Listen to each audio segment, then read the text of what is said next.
Oh, okay. This meeting is going to start being recorded.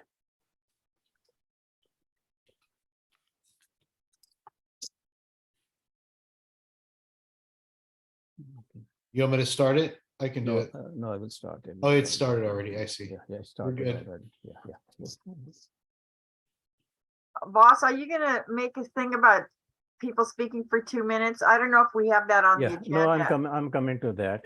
Okay, so now, You have a raised hand, just so you know, Voss, from Jerry Heatland. I'm not sure what it's about. okay, And So- Jennifer, let me let Jennifer in. Hold on. okay.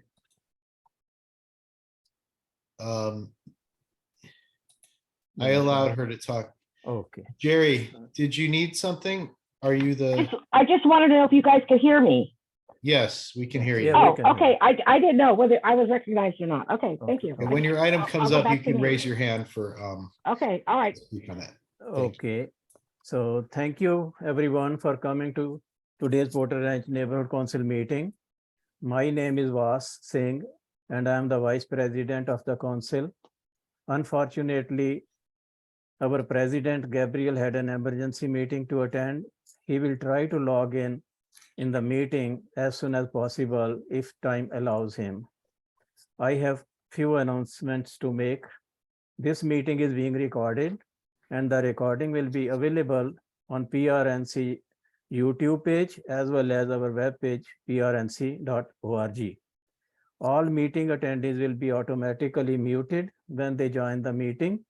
Attendees may address the board in one of two situations: comment on an agenda item or to provide general public comment.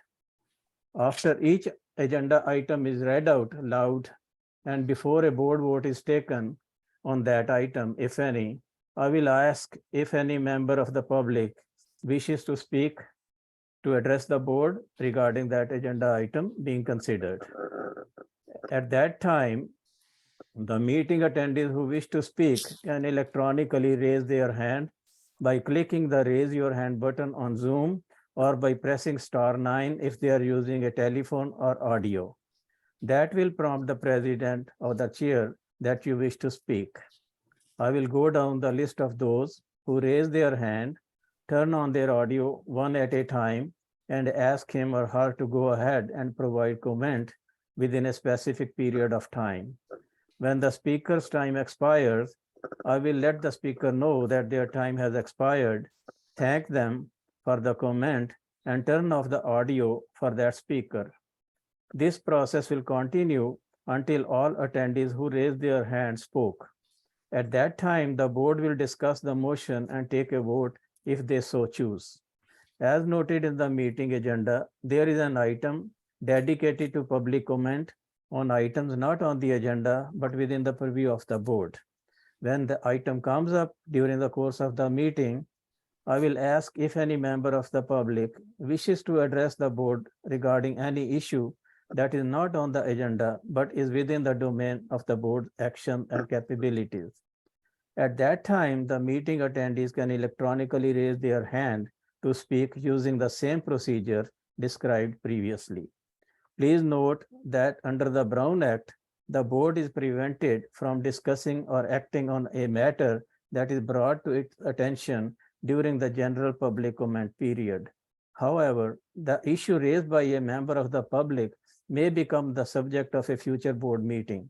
If public comment is limited to 2 minutes per speaker unless adjusted by the chair at his or her discretion. Now I will ask Becky to have roll call. Becky or Christine, the roll call, please. And let Okay, me, I will do it. It is, I can do it, Becky, because I know you're doing treasurer, but it's up to you. yeah, that's okay. Go ahead. Okay, perfect. Hold on 1 second. All right. David Balin. David Balin, present. Perfect. Hilda. Here. Jason. Here. Luis. Absent. Becky. Present. Brandy. Present. Jennifer. I'm here. Voss. Present. Christine, myself, present, and Gabriel, absent. So we have quorum. You have the quorum. Okay, thank you, Christine. You're welcome. So now it will be Pledge of Allegiance. Please stand for the Pledge of Allegiance. Becky, will you do that, please? I will. Okay. Put your hand over your heart. Ready, begin. I pledge allegiance Allegiance to to the flag of of the United United States of States of America and to the to the republic republic for which it which it stands, stands, one one nation, nation, under under God, God, indivisible, indivisible, with liberty liberty and and justice justice for all. for all. Thank you. Please be seated. Okay. Now, public presidents or chairs comments and updates. Just a moment. Give me 1 second.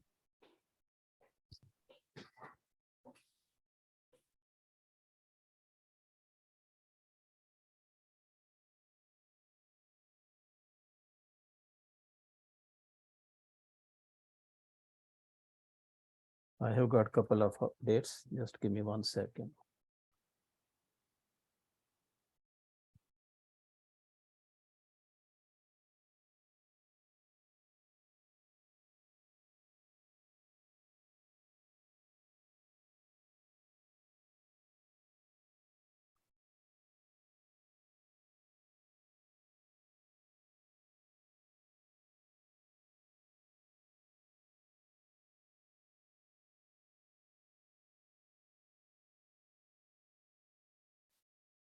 Just a moment.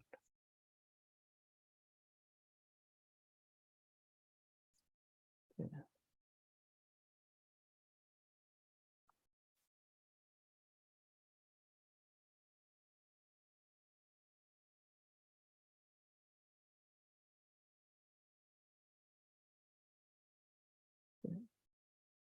Jason, can you help me? Can you minimize the screen? Yeah. I think you just got a free, just Yeah. go off the top of your head, Voss. It's all No, good. actually, I want to bring some documents in, and I just want that. Oh, you want to share screen? Share screen? Yeah. What do you want to share? No, it's a full screen. I want to. It's on the okay. bottom. There's a green button on the bottom. See where it says participants to the Okay. right of it? Okay. Yeah, I think I got it. Okay, just give me 1 second. Mhm. You hit that button and it'll pop up a window and then you select the document. Yeah, I'm selecting that one. Just give me 1 second. Sorry about that.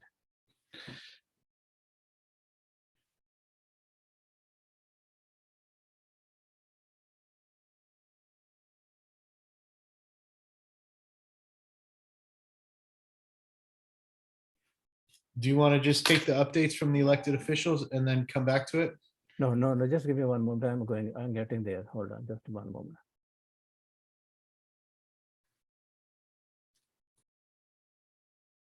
Okay, here I got it.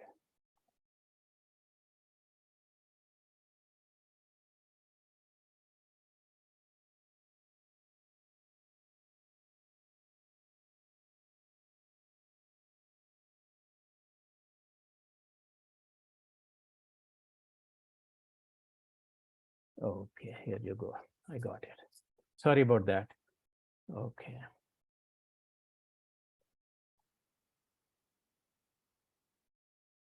Okay, so the first update is that there are 99 neighborhood councils in the city of Los Angeles. An event called Congress of Neighborhoods is held every year on the 4th Saturday of September of every year. This year, the event was held virtual as the last meeting because of ongoing pandemic. This was held on September 24th. There were 627 registrants ranging from neighborhood council board members, stakeholders, public, and politicians. And out of 627 registered, 396 had attended, making it a great number at 63% as attendees. There were 30 workshops on various topics ranging from housing, homelessness challenges and successes, public encampments, promoting public safety, addressing hate in Los Angeles, and defending neighborhood council independence, among other things. This was a very successful event, and the next Congress of Neighborhood event is scheduled to be held on Saturday, September 23rd, 2023. Everyone is encouraged to mark your calendars and attend. And the second one is that PRNC will be holding a special board meeting soon to discuss the possibility of having a holiday party in December. The community will be updated on the outcome of this special board meeting in the PRNC board's next meeting on November 9th. For the information of the community members and the public, PRNC regularly sends out emails and events and news. If any stakeholder, community member is interested in the events and news of PRNC, you are encouraged to sign up on green box located in the upper right on our website page, prnc.org. And you may also communicate with us by mailing us at PO Box 7337, Porter Ranch, California 91327. And we will be looking forward to hear from you soon. Thank you. Now, there will be updates from elected officials, and I would like to know if there are any. I'm bringing him in right now. We Okay. have, Thank- see him on the screen there?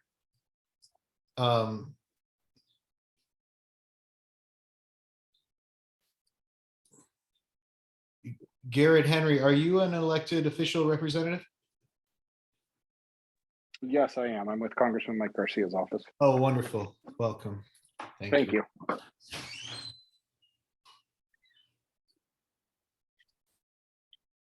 You can go ahead in whatever order you want, boss. Okay, Bringing him over. okay. So you are going to bring him in or should I? You got Colin Cruz, you got Diana. Are you going to bring them in or? They're in already. They're already Okay. in. They can talk and everything. Okay, okay. So the first one is who is the first one? You decide. Go ahead. Okay, just a You want minute. to start with Colin? I brought him over first. Okay, Colin first. I think you will be the first one, so please go ahead. Okay. Thank you very much. You're very welcome. It's good to see you all tonight. I'm Colin Cruz, District Director for Councilmember John Lee. I'm having some technical difficulties, so my notes on my computer are not coming up because my computer seems to have died. But I've jotted down some notes about what I wanted to talk about. First thing is CD12 is participating in the Cool Streets program. If memory serves, we're going to have roughly 22 blocks of streets. We're going to have the cool seal pavement. It's not pavement, but it's like a paint that reflects the heat off the streets, applied in CD12, as well as additional shade trees for parkways. It's a really cool program, and we're very happy to have 22 blocks in CD12 to be a part of it. Coming up at the end of the month on Saturday, the 29th of October, we're having our annual drive-in movie. We will be showing Ghostbusters, a classic from my childhood. That's at Shadow Ranch Park out in West Hills. There will be hamburgers provided by Wendy's of Woodland Hills, just like every year, and we're really looking forward to having that event back. And then lastly, I know we spoke about the eviction moratorium at the last neighborhood council meeting. The moratorium that was held to a vote, and it is set to expire on January 31st of 2023. I'm sure all of you are familiar with the fact that the council member has been very concerned about mom and pop landlords that have really borne the brunt of a lot of financial strain during the pandemic. And so he's pleased that there is a sunset date attached to the moratorium at this point, now that we're not back to normal, but we've learned to live with a lot of the repercussions of the pandemic over the past almost 3 years coming up. And that is what I have for you guys tonight. Okay. So who is the next one? I I'm happy to go. Okay, I have a Yes, question question. for Colin, though. okay. Hey, Colin, I don't know if you know, but on Cessna, they took out a lot of the agro perm, so it looks really good. You know, there's a lot of uplifting on the sidewalks there. And all along Cessna, they took a lot of that out. So, you know, I just want to give you a heads up about that. It looks really good. They did a good job. You know, I wanted to bring up something, and I brought it up before. You know, the neighborhood councils had their budget cut from 42,000 to 32,000. And I wanted to see if you could talk to the councilman about perhaps bringing a motion to bring it back to the $42,000 level where, you know, we've always been, because now I think we're kind of moving. And I know things take time. So I wanted to, and I've been pondering maybe sending a letter or whatnot, but you know, as a councilman, I think he can just put a motion forth for this. So I wanted to see if he would be open to either supporting us on a letter or putting forth some kind of motion to bring our budgets back to the pre-pandemic level. You know, we're really struggling here. You know, we have to tell all these wonderful organizations that we don't have the funds. And, you know, we're really struggling here with, you know, our overhead, but also our funding. So that's all I wanted to see if you could bring that by. Yeah, Jason, I'd be happy to bring that up. I would need to talk with specifically our legislative team, Eric King and Josh Yeager. I would put it on my computer, but my computer is not working. I'll make a note of it to bring up with them when I see them tomorrow. So thank you, Colin. Appreciate. Thank you. Have a good evening. I have a question too. Oh, There's still questions. Got two Oh, raised okay. hands. Brandy's before me. Brandy's before me. Go ahead, Brandy. Hi, Colin. Hey. I wanted to talk about kind of the elephant in the week. So, you know, good Lord, it's got to be a rough week for you, for the rest of the council dealing with all this. And I wanted to bring it up, particularly give you a chance to speak on John Lee's behalf. I know a lot has rightfully been said about the outrageous racist comments, and you know, as a parent and someone who's been around Bonin and his incredibly sweet son, who's about the same age as my son, I find it personally inspiring at how hard Councilman Bonin has worked to continuously involve his son in his life and his work in our community.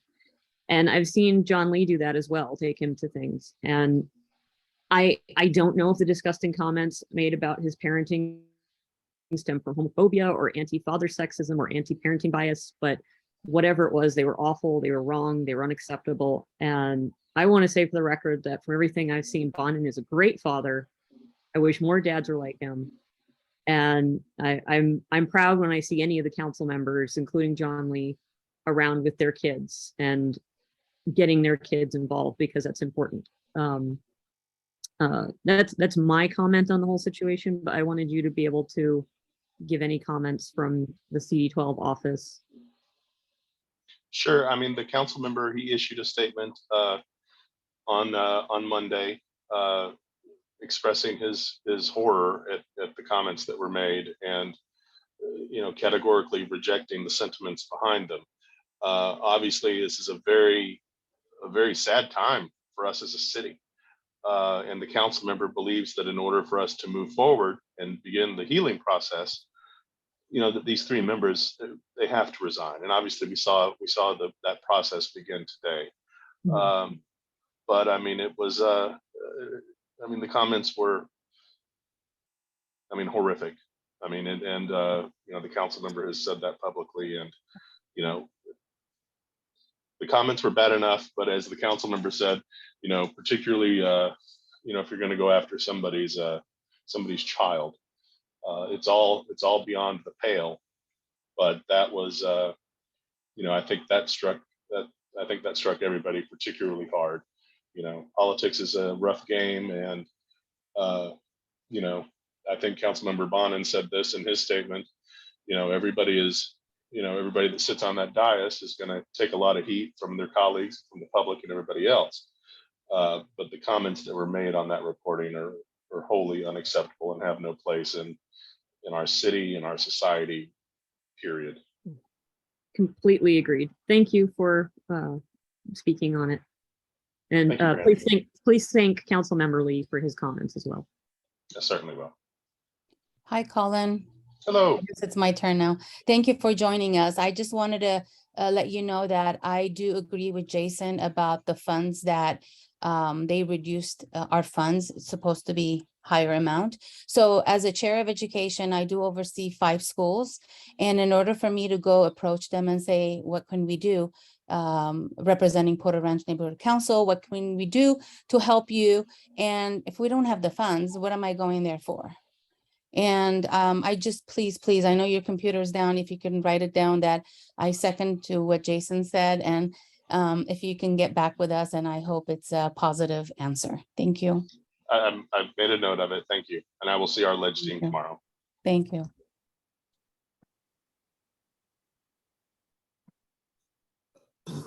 We have a few attendees with hands raised. Let's see. Patty, you want to go ahead, Patty? Thank you, Jason. I'm wondering why the public comments for the city council have to be now made in person, considering that the Board of Supervisors, the Board of Education, California Public Utilities Commission, even the State Senate and Assembly all allow for phone-in comments, especially when there's people who live here in the Valley. We're far away from downtown LA. Many people work and they can't just take off hours from work to go downtown. There's a lot of us who don't want to make a hour's drive downtown or even go on the metro, which can be a 2-hour trip. So we need to bring back a hybrid type of public comment period. Thank you. Thank you. And you know, this is sort of an adjacent subject, but you know, the council member has put in a request for a report back on options for neighborhood councils to either go back in person or some sort of hybrid model. We're waiting to hear back on that from the city attorney's office. And I think all of these things are kind of, you know, tied together as to whether you can do a hybrid model or not, or if there's some sort of, you know, Brown Act violation if like a council member couldn't be there. There's a lot of questions up in the air for the city as far as how to proceed with returning, you know, to the way things were before the pandemic, frankly. So we are requesting for that. We have asked for that report back. Okay, the next person we have is Assad. Go ahead, Assad. Thank you, Jason. Good evening, Colin. Hello. I echo on what Brandy said, and I personally, on behalf on the many interfaith committees I am involved with, would like to thank Councilman Lee for his statement and his presence on the media, so that we all know that City Hall has zero tolerance for discrimination and all these uninvited comments. On the positive token, I emailed you results from pilot results for monitoring system, and I shared it with Ms. Becky Levesque, and I briefed Councilman Lee on it. And I would like for CD12 to spearhead this monitoring system so that it would be citywide, but starting with CD12 as we did with the solar panels. So I will coordinate, I guess, with you or whoever you like in your office, so that we get the lead on these speed monitoring system. Thank you. Thank you, Asad. So next one, we have the Ron Nagai. Go ahead, Ron. Okay, thank you. Please, Ron, go ahead. Thank you very much. Then thank you for coming to the meeting this evening, Colin. I would like the board to weigh in on whether we should be expanding the council. I think that's a horrible idea, and I hope Councilman Lee is against that. For them to be bringing that up now is kind of a dirty trick on the public, in my opinion, taking advantage of this very sad situation we have in the city right now, then all of a sudden trying to jump on expanding the council.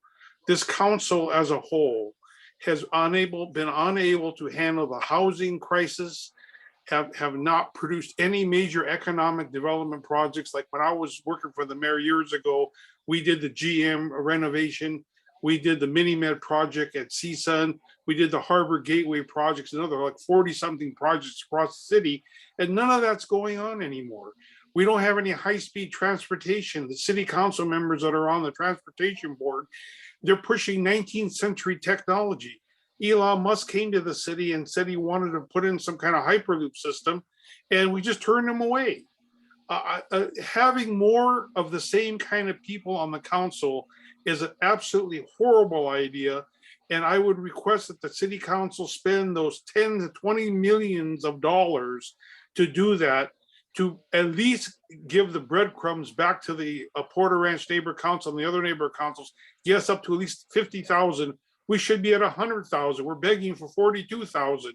We should be a lot more. Instead of wasting money on getting more useless council members who can't get anything done, we should put it back into the community, and that will be a demonstration that you're putting the power back to the people, as they would one after another talked about at the council meeting over the last couple of days. Thank you. Thank you, Ron. And now we have next is Sharon Breer. Becky, keep track of time, please. Thank you. Okay, hi, Okay. Colin. 2 minutes. Basically, Excuse me, hold on, Jason, it's not on that item, it's on the item below to count the 2 minutes per person. So I don't think I can do it until we get to that item. I didn't forget. Okay, Sharon, please go on. okay, I'll try again. Colin, the question had to do with why did city council stop allowing phone-in public comment? And basically everybody should know it's because they figured if they made it to where we had to go downtown, we wouldn't go there.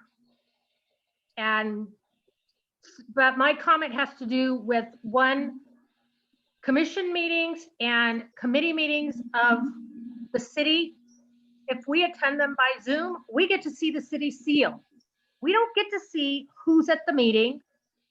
We don't get to, if there's a report and it's shared to the committee members or the commission, we, the public, don't get to see it. And I think that's a Brown Act violation, but basically they need to be doing Zoom meetings like we're doing so we can see who's there, paying attention. And that's been like that forever. And it's really tiring to go and watch the city seal, and also not being able, when somebody does a report and they can see what is being talked about, that those attendees can't do it. So basically, if there's a way of changing it on there, but thank you. Thank you. Yeah.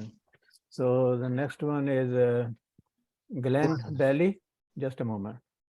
I did it already. He's Okay. All right, thank you, Glenn Bailey. Well, since the subject has come up, I know this is supposed to be questions for the elected officials, but there were a number of motions introduced yesterday in City Council that directly relate to the racist comments and et cetera. And hopefully you all got the e-blast last night from Department of Neighborhood Empowerment with the legislative update that had listed all of those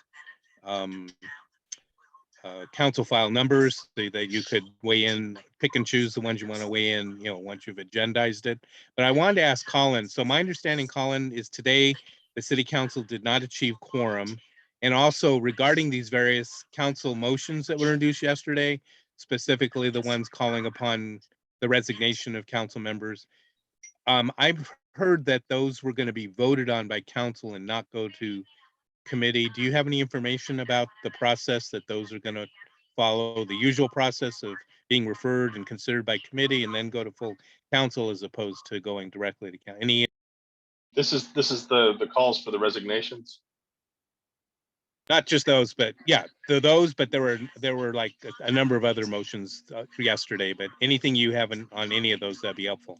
I mean, I don't know offhand. Our ledge team has been pretty busy for the past couple of days. So I'm not sure. I would assume that with the kind of with the urgency of what's going on, I would assume that they would not, particularly the calls for the resignation and the, removal from committees. I would assume that would not go through the committee process. I mean, it seems pretty straightforward. So that's my hunch, but I can't tell you 100%, Glenn.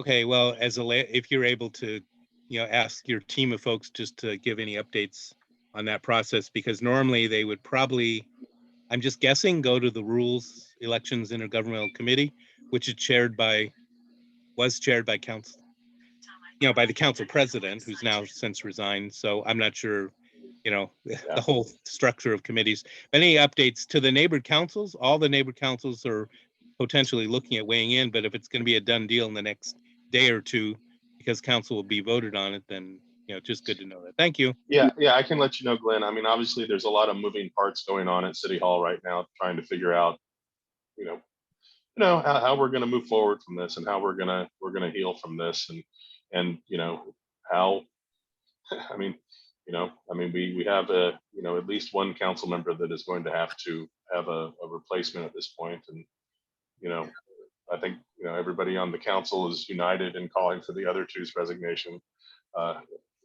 So it's a tough time, but I'll try to find that out for you, Glenn. Thank you, Colin. Thank you, Glenn. The next one we have Mike Brandetto.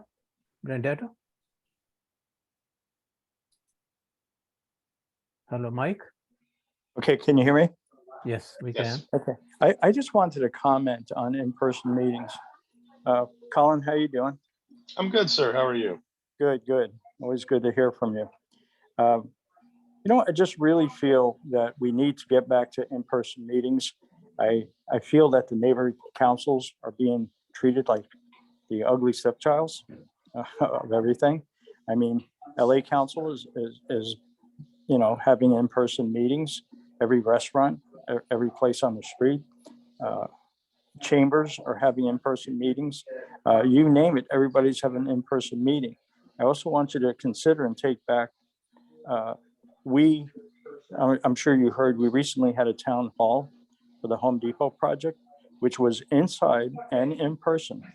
And we did get approval by Dunn, the city clerk's office, the city attorney's office. And so it is possible. And everybody wants to point, all the departments want to point the finger at each other saying it's their responsibility. I say we need to stop. This is really hurting the neighborhood councils. I know it's hurting my board. I've heard from many other neighborhood councils because we don't have the camaraderie that we used to have when we were having in-person meetings. We don't have the transparency to our stakeholders as well. So I just wanted to comment on that, but good to see you. Thanks, Mike. All right, bye. Thank you, Mike. So And then is there I'll anyone be else? around for item 17. Okay, is there anyone else from the elected officials? No, attendees are done. You're on to So I think I see Diana. I yeah, see Garrett Diana's ready to Henry. go. Diana. Okay, Diana, go ahead, please. Assemblywoman Valladares. Okay. Hello, everyone. My name is Diana, and I'm from the Office of Assemblywoman Suzette Valladares. September 30 was the last day for the governor to sign or veto any bills. Several of the Assemblywoman's bills were signed and passed. Some of them include AB 1788, which lets district attorneys impose civil penalties on hotel and motel owners who knowingly allow sex trafficking to occur and do not report it to law enforcement. AB 2640 requires the Department of Education to create a website that provides guidance to schools to help protect kids with food allergies. AB 2450 would have created a working group to outline ways to reduce insurance costs for Californians living in high wildfire risk areas. Unfortunately, this was vetoed by the governor. However, the Assemblywoman has urged the insurance commissioner to implement the study without the bill. Also, what started as a gas rebate is now called the middle class tax refund. California will be sending out payments to qualifying residents that filed taxes in 2020. Those making less than $250,000 will receive payments between $200 to $1,050, depending on the bracket that you're in. You can check how much and if you are receiving a payment on the Franchise Tax Board website. They are starting to go out already. If you haven't received it by the end by November, please feel free to reach out to our office and we can see what the hold is on that. Lastly, I just want to say thank you again to your neighborhood council for hosting the Caltrans community meeting last month. As you can see, Caltrans has already started working on the exit, and I do believe that will be done on schedule. So yeah, please feel free to reach out to our office for any state resources. Thank you, Dan. And thank you for bringing them and everyone who worked on that. Okay, any comments on that? Vicky, You have one, Vicky. attendee, Vicky, let me, Okay, Go ahead, Vicky, you can Vicky. go ahead.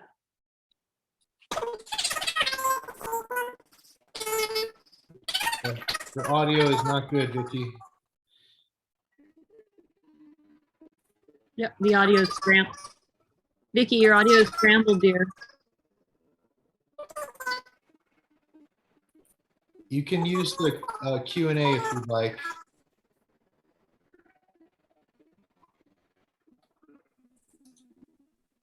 Vicky, your audio isn't working. If you want to put it in the Q&A, we can try and answer it. Becky, you have your hand up. I just wanted to say thank you to the Assemblywoman for all the work she did on the off ramp of the 118, and you guys got it started like a week or two earlier than they were supposed to, and I'm looking forward to having that repaired. Thank you very much. Yeah, thank you. Thank you so much. Thank you, Diana. So do we have the Garrett Henry? Hello, everyone. Thank you so much for having me. My name's Garrett. I'm with Congressman Mike Garcia's office. And I just wanted to provide a few updates here and a few things that are going on in the district from the Congressman's office. So one of the bills that was introduced was HR 9131. This was the Prioritizing Troops Over Tax Collectors Act. This is a bill that would repurpose $80 billion given to the IRS under the Inflation Reduction Act in order to ensure that military service members receive a base pay of at least $31,200. The congressman was a no vote on HR 8873. This was the Presidential Reform Act because some provisions would supersede state law, such as the provision that would allow the presidential candidate to sue for a 5-day extension of voting in certain circumstances.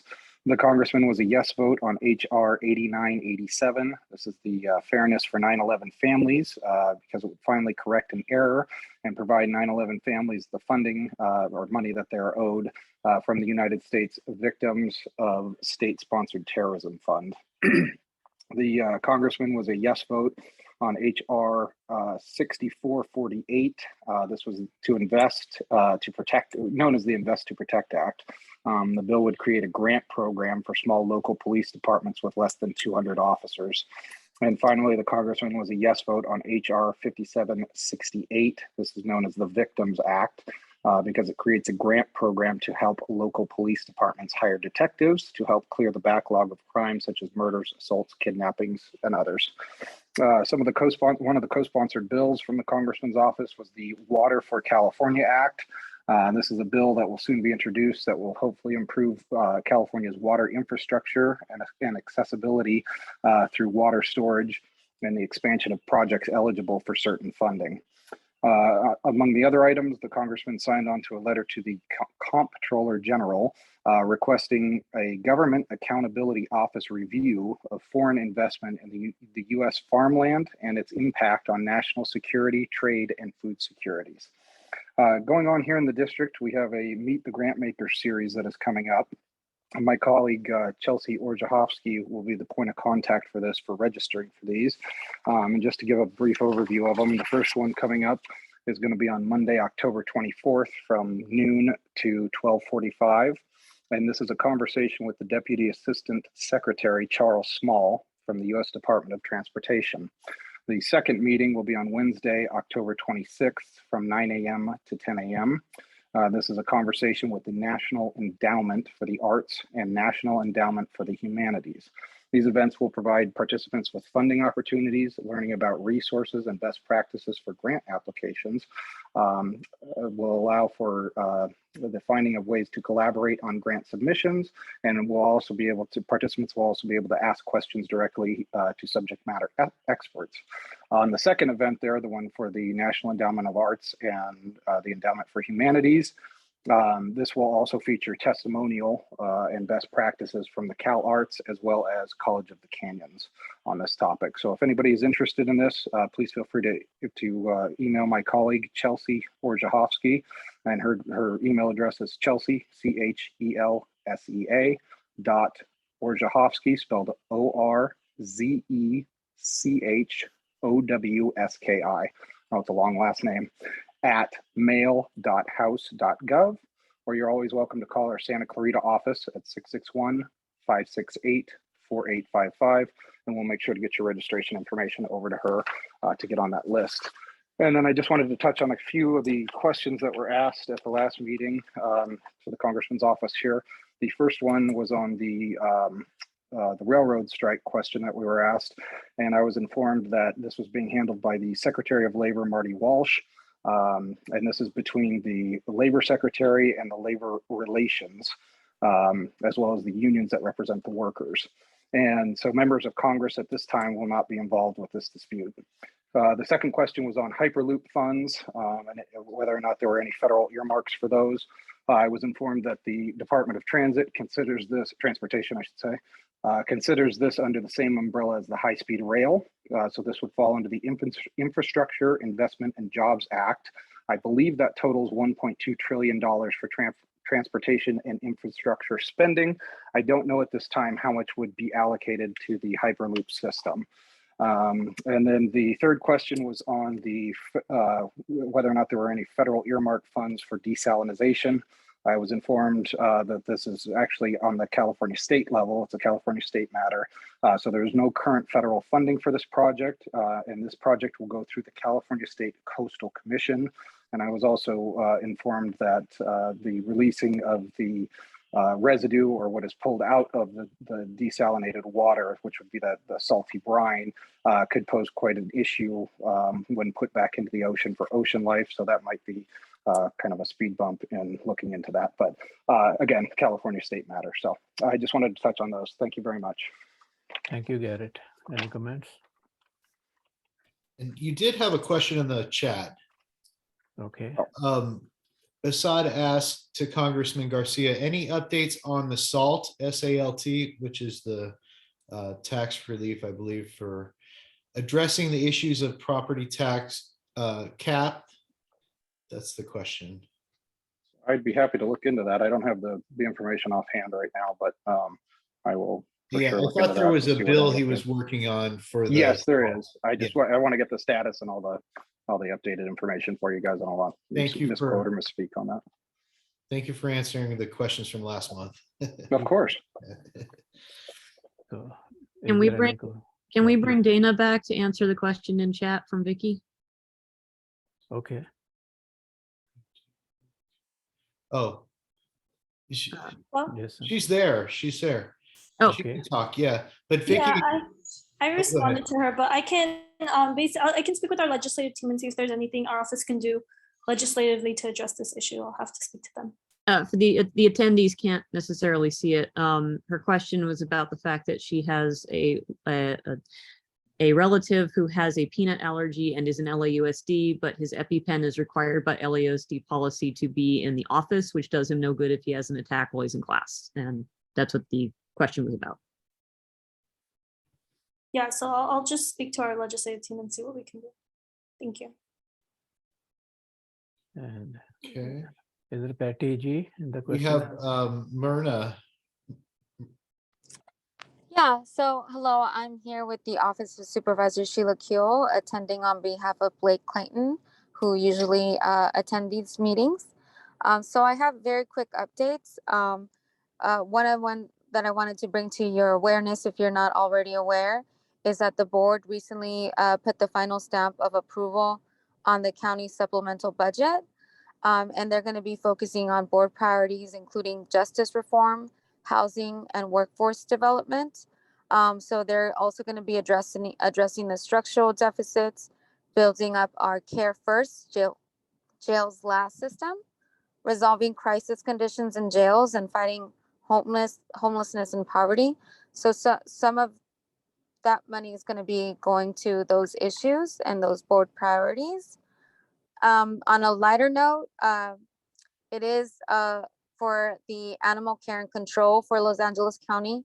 It's at October instead of October. So it's adopt a cat, and you're able to adopt a cat this month only for $13, and that comes with spay, neuter, microchip, includes adoption and vaccination. So if any the constituents are interested in that, that's also something that I wanted to bring up today. But other than that, if you have any questions, I'll take them. If not, that's it for today.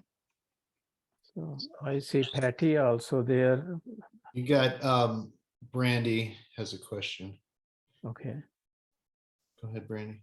Thanks. I actually just wanted to give my condolences for what your office has had to go through recently involving the sheriff's office. So please give my condolences to the supervisor.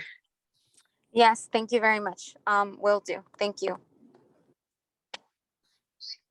So does Are you- Patty has Patty, any is question? this from a city department or elected official? No, the Patty has any question for any of the previous speaker or any? Oh, I don't know why it keeps saying mute or unmute because I didn't raise.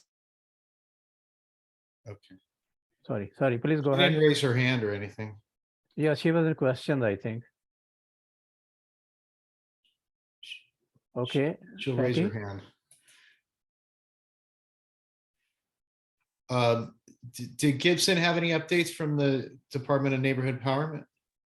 I think, hi, everybody, this is Gibson. I think the only thing I wanted to touch base on was everybody receiving the updates that we get sent out yesterday, the legislative update. So if this board wants to conduct a special meeting in regards to that, you can definitely go ahead and post it. It's just you can't discuss it tonight. I think that's been sort of the main discussion on hand this week. I do know there was a monthly update that was just sent out, giving you an update in when our gender expression training and implicit bias will be completed. This is in accordance with Council File 20-0990. In addition to that, we were circling back in regards to Civic U that's been happening this month. So we had asked board members to take action on that. And if anybody needs help accessing Cornerstone, please let me know. I will follow up with you. Thank you, Gibson. Is Brandy, do you have any question? Yeah, I sent you an email because I can't access my trainings. I'll help you out. I know we keep having a problem with your access, Brandy, so I'm definitely going to work on it and help you get it sorted. Yeah, because I can't vote tonight. So yeah, thanks. Jason, you have a question? Yeah, Gibson, I brought it up to Councilman Lee's representative about our funding. You know, it was cut from 42,000 to 32,000. You know, has there been any discussion about reinstating those funds to the pre-pandemic levels is my first question. And then my second question would be, if we decide that we want to send a letter, who would that letter go to? Would that go to all the city council and the mayor's office, or would that decision is controlled by the city council, correct? Yeah, so that request can go to your council member, so we can go to the council member's office. And has there been any discussion about returning? No, not by anybody in your department at all. It's not something that we've discussed recently. Okay, thank you. Thank you, Gibson. I see Betty is there in the question. So Gibson, I didn't hear what you said. I couldn't understand it. I was just talking about the council files. There was a legislative report that was sent to all board members. I'm sorry, I can't understand it. Can you hear me now? Can you hear me now? I can hear you, but I just can't understand your enunciation. It's council file 20-0990. This was the implicit bias and gender identity and gender expression training that is coming down the pipeline. This was the one that the council had voted on in 2020. And this is part of Executive Order 27. Also, there was a legislative report that was sent out from the department yesterday. So if this board wants to take action on any of the council files that have been discussed yesterday, and you can take action. We were just making sure that we provide guidance to our neighborhood council as we go through this week. And if the board wants to take action, we will be providing any updates that come our way. That's all. That was my update. Thank you. Not a problem. Thank you. Thank you. Any other comment? So Thank you, Gibson. I see Patty is there, so let me ask. if Glenn, she- you have Glenn Bailey wants to speak. Okay, okay, Glenn, go ahead.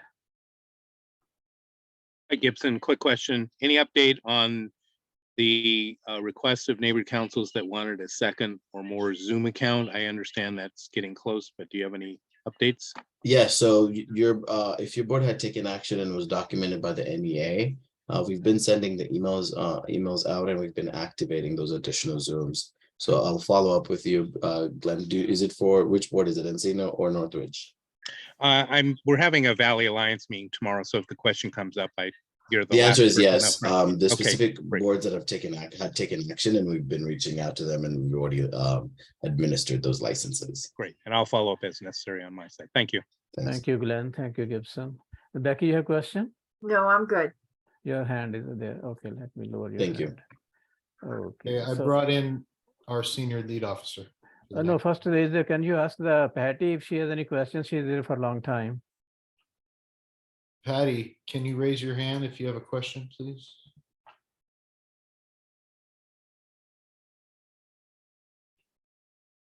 I don't see any response. She's gone.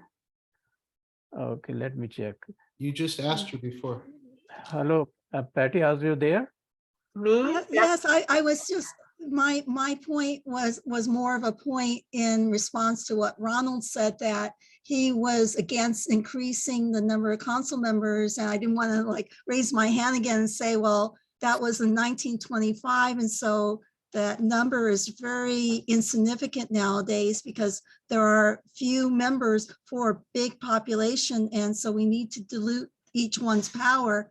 And both New York City and Chicago have over at least 50 council members. So I really disagree with this point. So that was what my comment. I wasn't asking questions. So thank you. Okay, you're very welcome. And the next one, we have the LAP, this update from LAPD, Devonshire Senior Lead Officer. Is Officer Efron there? Or anyone? Oh, Hello, everybody. How you doing? Hello, hi. Good to see your happy faces again. Thanks for everything. Just real quick, I just wanted to thank everybody for participating who showed up and donated for our solid pasta dinner, which was last Friday. Very, very successful. This is the first time in I think it was 4 years that we've had it, and it was amazing success. All our local businesses that donated to the cause, we got to say thank you. You know, so many people came together to make this happen, and all the volunteers from our city councils to, you know, the neighborhood councils, to our local churches, to all the constituents and the community members. Thank you for everything that you guys do for us. So your LAPD is so blessed and honored to be in the best community in the city of Los Angeles. So real quick, I'll just go, just to let you know, Devonshire Division is the biggest LAPD division in the city of Los Angeles. We have 53 square miles of area to coverage, compared to some of the smallest divisions in the city of Los Angeles, like Rampart, which is 3 to 5 miles in circumference. So, and one of the largest divisions has probably the smallest amount of police officers devoted for this area. Currently, we have a total of 272 sworn officers working here at Devonshire, and 183 of those are for our patrol officers. So 183 officers are divided up amongst 4 different shifts to work 24-hour day coverage. So it's like you say, we're, you know, like any part of the city and any part of the city agency, we're understaffed. So we're challenged, and we're making the best of what we got. So I'm going to go into our statistics just real quick. I got the crime statistics for Devonshire. Year-to-date, violent crime is up 14.6% compared to year-to-date last year.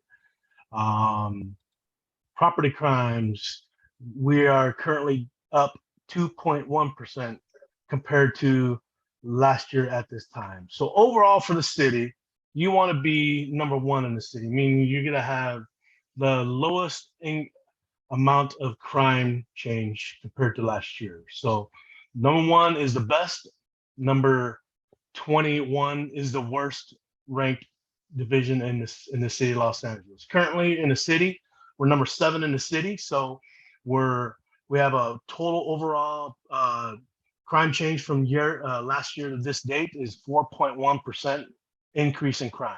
So that makes us number 7 in the city of Los Angeles, and we're number 2 in the San Fernando Valley. The only division that's above us in the San Fernando Valley is North Hollywood Division, and currently they have a negative 0.3% decrease in crime from this time last year. So we're doing really good with our crime stats, even though I threw out some numbers with the violent crime earlier. The violent crime is the thing that worries everybody. And we're number 19 in the city, which is meaning we're really not doing well in the city of Los Angeles. There's only 2 other divisions in the city of Los Angeles that have a greater increase in violent crime.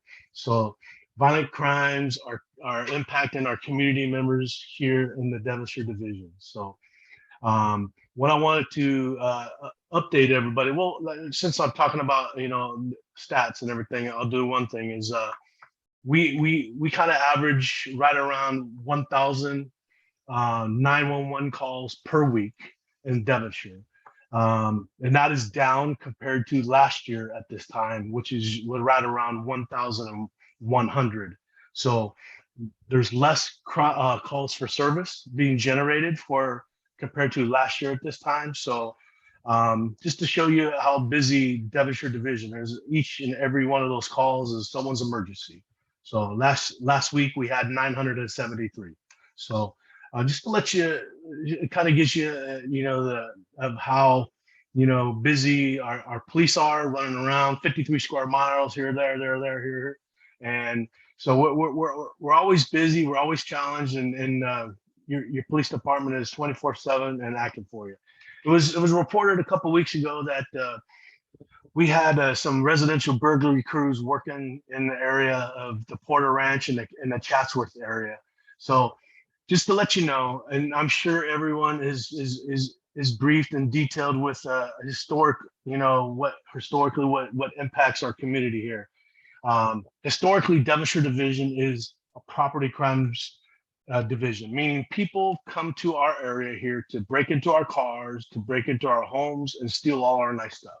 So people from other parts of the city, have been identified recently of coming to here and staking out homes and breaking into our homes. So that's what the flyer was put out, not too long ago, that it's impacting the areas and communities north of Rinaldi. So it's been that way for quite a few years, but we have identified several different crews in the city of Los Angeles that are impacting and targeting our areas, our community members. So one thing that I want to stress is if you have a local business and you bring your money home and you carry one of those really cool looking, money bags, and you carry it in your hand, you walk it into the house, you walk it out of your house, you walk to the bank to deposit that stuff, be mindful, be understanding that people are watching. People see that and identify that as a money bag, and there's a good chance there's some valuables in it. So make sure that you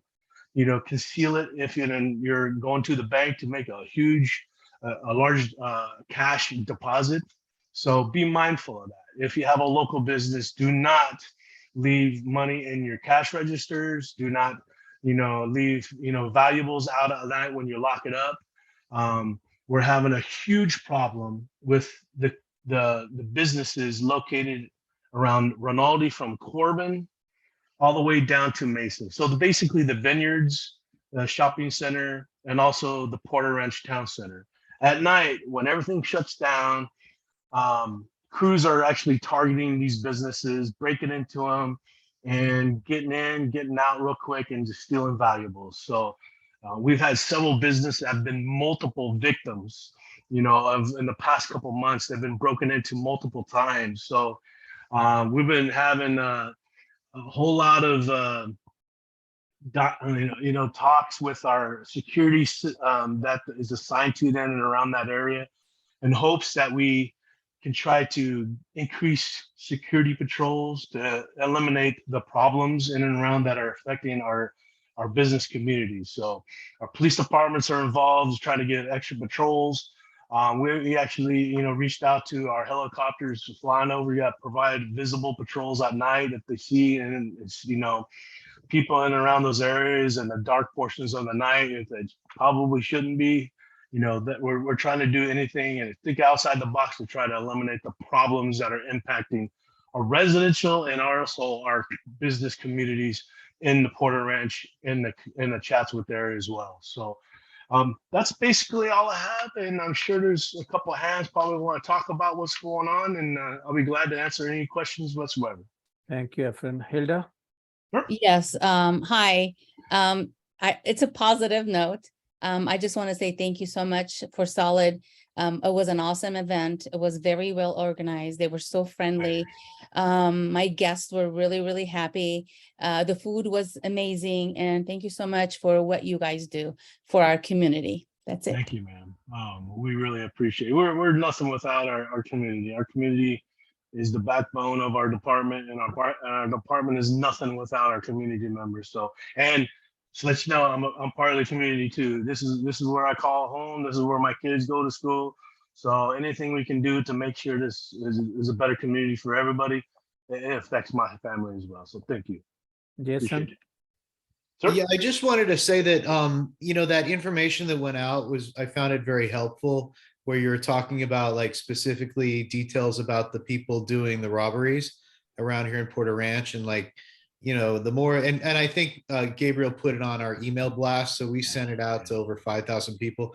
So I think the more information that you can, give us about what then we can, hopefully help prevent some of this crime. So thank you, Jason. I Keep up the appreciate good you. work. I didn't mean to cut you off. I didn't mean to cut you off. So, but ever since I took over this position August 1st, I've been trying to, maximize, communication with everyone. And, if information is vital, and, because eyes and ears of people that are driving around during the daytime, the nighttime, and they see something, please call it in. Even if it turns out to be nothing, you never know. It could be, saving a business from being targeted and broken into, or a homeowner as well. So our bad guys are really good about, doing their surveillance. So they watch you and watch you and watch you. We've had people who live in the Porter Ranch area who just jumped in their car, drove away, went to the store, came back 20 minutes later, and their house got broken into. That shows you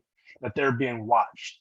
And that shows you that as soon as they left, those bad guys were in the door and out like 5 minutes later. So just be mindful. It's, we live in a really beautiful area, and people come here, people know that we have really nice things. So just be mindful of that. Thank you, Jason. Thank you, Efren. Becky, just wait. I have to bring the John in before he's there for a long time. Okay, John and Michelle Hills. You should finish up with the board, Voss. Finish up with the Okay. board comments, and then we'll move to. Okay, Becky, you can go ahead. Okay, thank you. Becky. Hello. Since you guys put that notice out last week, have you noticed a decrease in those crimes up here? No, actually, I don't think we have. Well, I'll give you the stats. I got it right here. So Okay. in last week, we had one residential burglary north of Rinaldi, Okay. west of the Liso Canyon, park there. And the last 4 weeks, we've had 5. So it's a low number, but 1 is too many. 5 is too many as well, and anyone is too many. It traumatizes everyone. So I would like to see a big fat 0, when it comes to crime north of Rinaldi, and so but we know it just seems like it's a lower number than it So the was prior perpetrators, to. no, they haven't been caught yet. I think so. No, they have not. Okay. So, and I was talking to one of our detectives the other day about it, and we have surveillance teams that are monitoring, these individuals. So it's a matter of time. Okay. It's just sometimes it needs to take a little bit more time to catch the bad guys. Thank you. Thank you, Becky. Thank you, Efren. John and Michelle. John and Michelle? Sorry, you keep muting me when I unmute. Thank you. Okay, okay. All right, very good. Officer Crow, you're better looking in person. Yesterday at the Coffee with the Cop, I saw exactly what you're talking about. You had that whole crew all the way over to the vineyards and including the church, the security crew standing around him. It looked like they were investigating a crime with him. And he was really working it and you could hear it. And it makes you feel that much better if there's that kind of communication one-on-one. And what I really wanted to say, the second thing, thank you for what you do, but I'd like you to take the Solid this. I tried yesterday with Zamora and a couple others. Tell Solid they need to do these fundraisers on a monthly basis. Not only is the food awesome, not only is being there with the other people something that we really ache and need to do, but when we get there, we feel like we're really accomplishing something. The money is secondary. I mean, it was phenomenal, the food. The only thing is next time, make sure you have more desserts. On a monthly basis. Tell them make it a monthly basis. I'd go anywhere. Hey, thank you so much, man. I tell you, it took so much to get this thing accomplished, you know, because it's been idle for a long time. And when things go idle for a long time, just like you all said in the meeting, you know, prior to me getting on, is everyone's just dying to get in person. Everyone just wants to sit around and break bread and look at people's faces and talk to one another. They're tired of this Zoom stuff. They want to get back to normalcy. And that actually was allowed to happen on Friday. You know, we're all sitting at the table and we had the father up there praying for us. We had the chiefs there. Oh my goodness, this is great. What a great time, you know. And yes, we had Portos there and they provided a lot of good stuff. And that's why it went so quickly, because Portos is one of the most amazing, you know, places, and they provide so much good stuff for us. But everyone loved it so much that it was gone really quick. So, but yes, thank you. I appreciate all the good things about Solid you said, John, and thank you so much for everything. Thank you, John. Thank you, Officer. Now, Ron, do you have anything? Yes, I just had a quick question, Officer. Thank you very much for joining us this evening. Is there anything that we can glean from the last 5 property crimes, the commonality of them, that we can learn and maybe apply some of those best practices for the future for all the rest of us? Yeah. So the one thing that I want to stress to everyone is your alarm system, and get an alarm system that has a speaker on it that makes so much noise, the loudest noise you can make.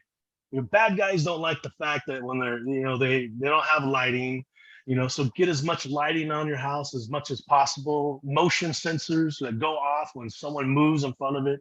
You know, anything you can do to change the environmental areas around your house. Cut your trees down to, you know, to that way no one has anywhere to hide. Get yourself a big Doberman like I have that barks really loud and makes everyone know that he's a big dog whenever they show up. But the thing is the bad guys, you know, they know the people that don't take those things in you know, they see the people that don't do all that kind of stuff that I just mentioned, and those are easy targets for them. So if the houses are all dark, if you leave your house at night, leave every light on as much as you can. You know, leave every light on. That was one of the things I was stressing with one of the businesses that got broken into multiple times in the past 2 months. She said that she turned her lights off at midnight, and every time that they got broken into was after 1 o'clock. So she started changing. Now her lights are on until they turn them off at 7 o'clock in the morning. That way the security guards, we rolling around, they see people in and around, walking around. So there's no cover of darkness. You know, bad guys really like, you know, the cover of darkness. So security systems are really good, but just to let you know, they give you a false sense of security. So when your security system is activated, it goes to, let's say, some security system. I'm not going to say any security system. It goes to them, then they call you, then you don't answer. So they call 911, and like 5 minutes has gone by or so. 911, okay, we take the information. We dispatch our police officers, which goes out as a non-coded call. So it goes into a stack of non-coded calls. Any priority calls are going to be handled before that. So you're talking about a long lapse of time to the time when police officers could probably get there in the best case scenario, like 30 minutes. So the false sense of security is that, hey, the motion's activated, the police are going to come right away. Nah, that's not how it works. Usually, I don't think I've ever caught anyone or just responding to an alarm, because the bad guys, they're in, they're out, and they're really quick. If they're in there longer than 5 minutes, they're not doing a good job.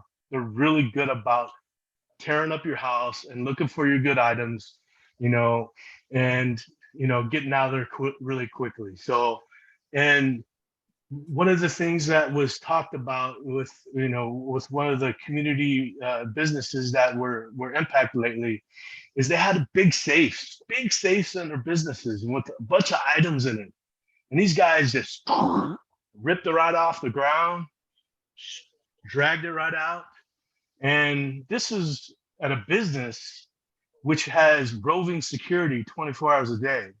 You all shop at the Ralphs down there. You all shop at Walmart, the Vineyards and everything. You see the security constantly roaming around. So these people who are breaking into those businesses, they're working in teams, kind of like they do up here, They work in teams. So someone's watching the security guard who happens to be over by the Vineyards. So now the east side over by the Ralphs is unprotected. There's no security over there. So they have driving time from there over to the east side of the Porter Ranch Town Center to get in and get out. So the criminals are really good at surveillance and doing their job. And unfortunately, our businesses are really taking a hit. So if you're out and about at night and you monitor, look around, see, and if you see something that looks out of place, say something. Dial 911, report it, because it's probably, your gut hunch is probably 99% always right on. So help us out and be good eyes and ears for us. And you see something, say something, and do something about it. Were the homeowners business people? We both people recently, there's two this past weekend. Both of their businesses were broken into. They both live in the Porter Ranch community. So yes, they live in a community here and they have businesses here, and now one of the business owners, they stole her safe. So all of her personal items, she kept her passport in there. She kept a lot of her personal items. Now she's being a victim of identity theft. So now the victimization keeps going on and on and on. She had her phone shut off because her automatic payment was, stopped because all her credit cards have been compromised. So, she's so frustrated, and it's so preventable, So do what you can to protect your, the good, your home, your cars, and everything, just because, there's a lot of people out there and just looking to make a quick buck. And that's what it's all about. Thank you, sir. Thank you. Thank you, Officer Carroll, and thank you, Ron. Next item is updates from Chatsworth, Porter and Chamber of Commerce.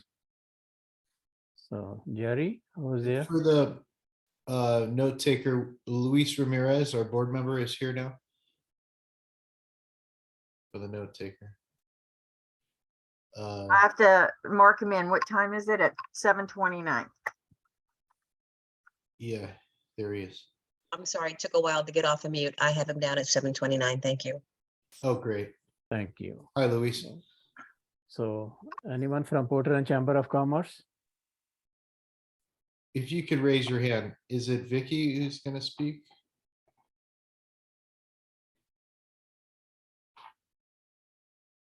I think it would be Vicky. Yes, let me let her.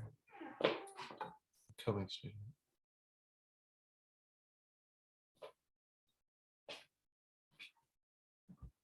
You should be able to speak now. Okay.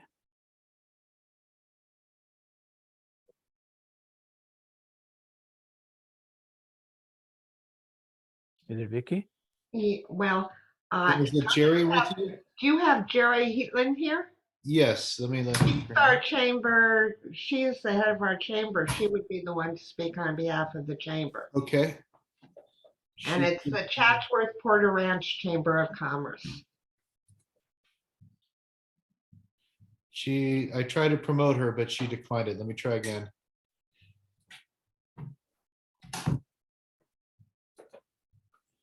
Okay, there you go. Should be good now.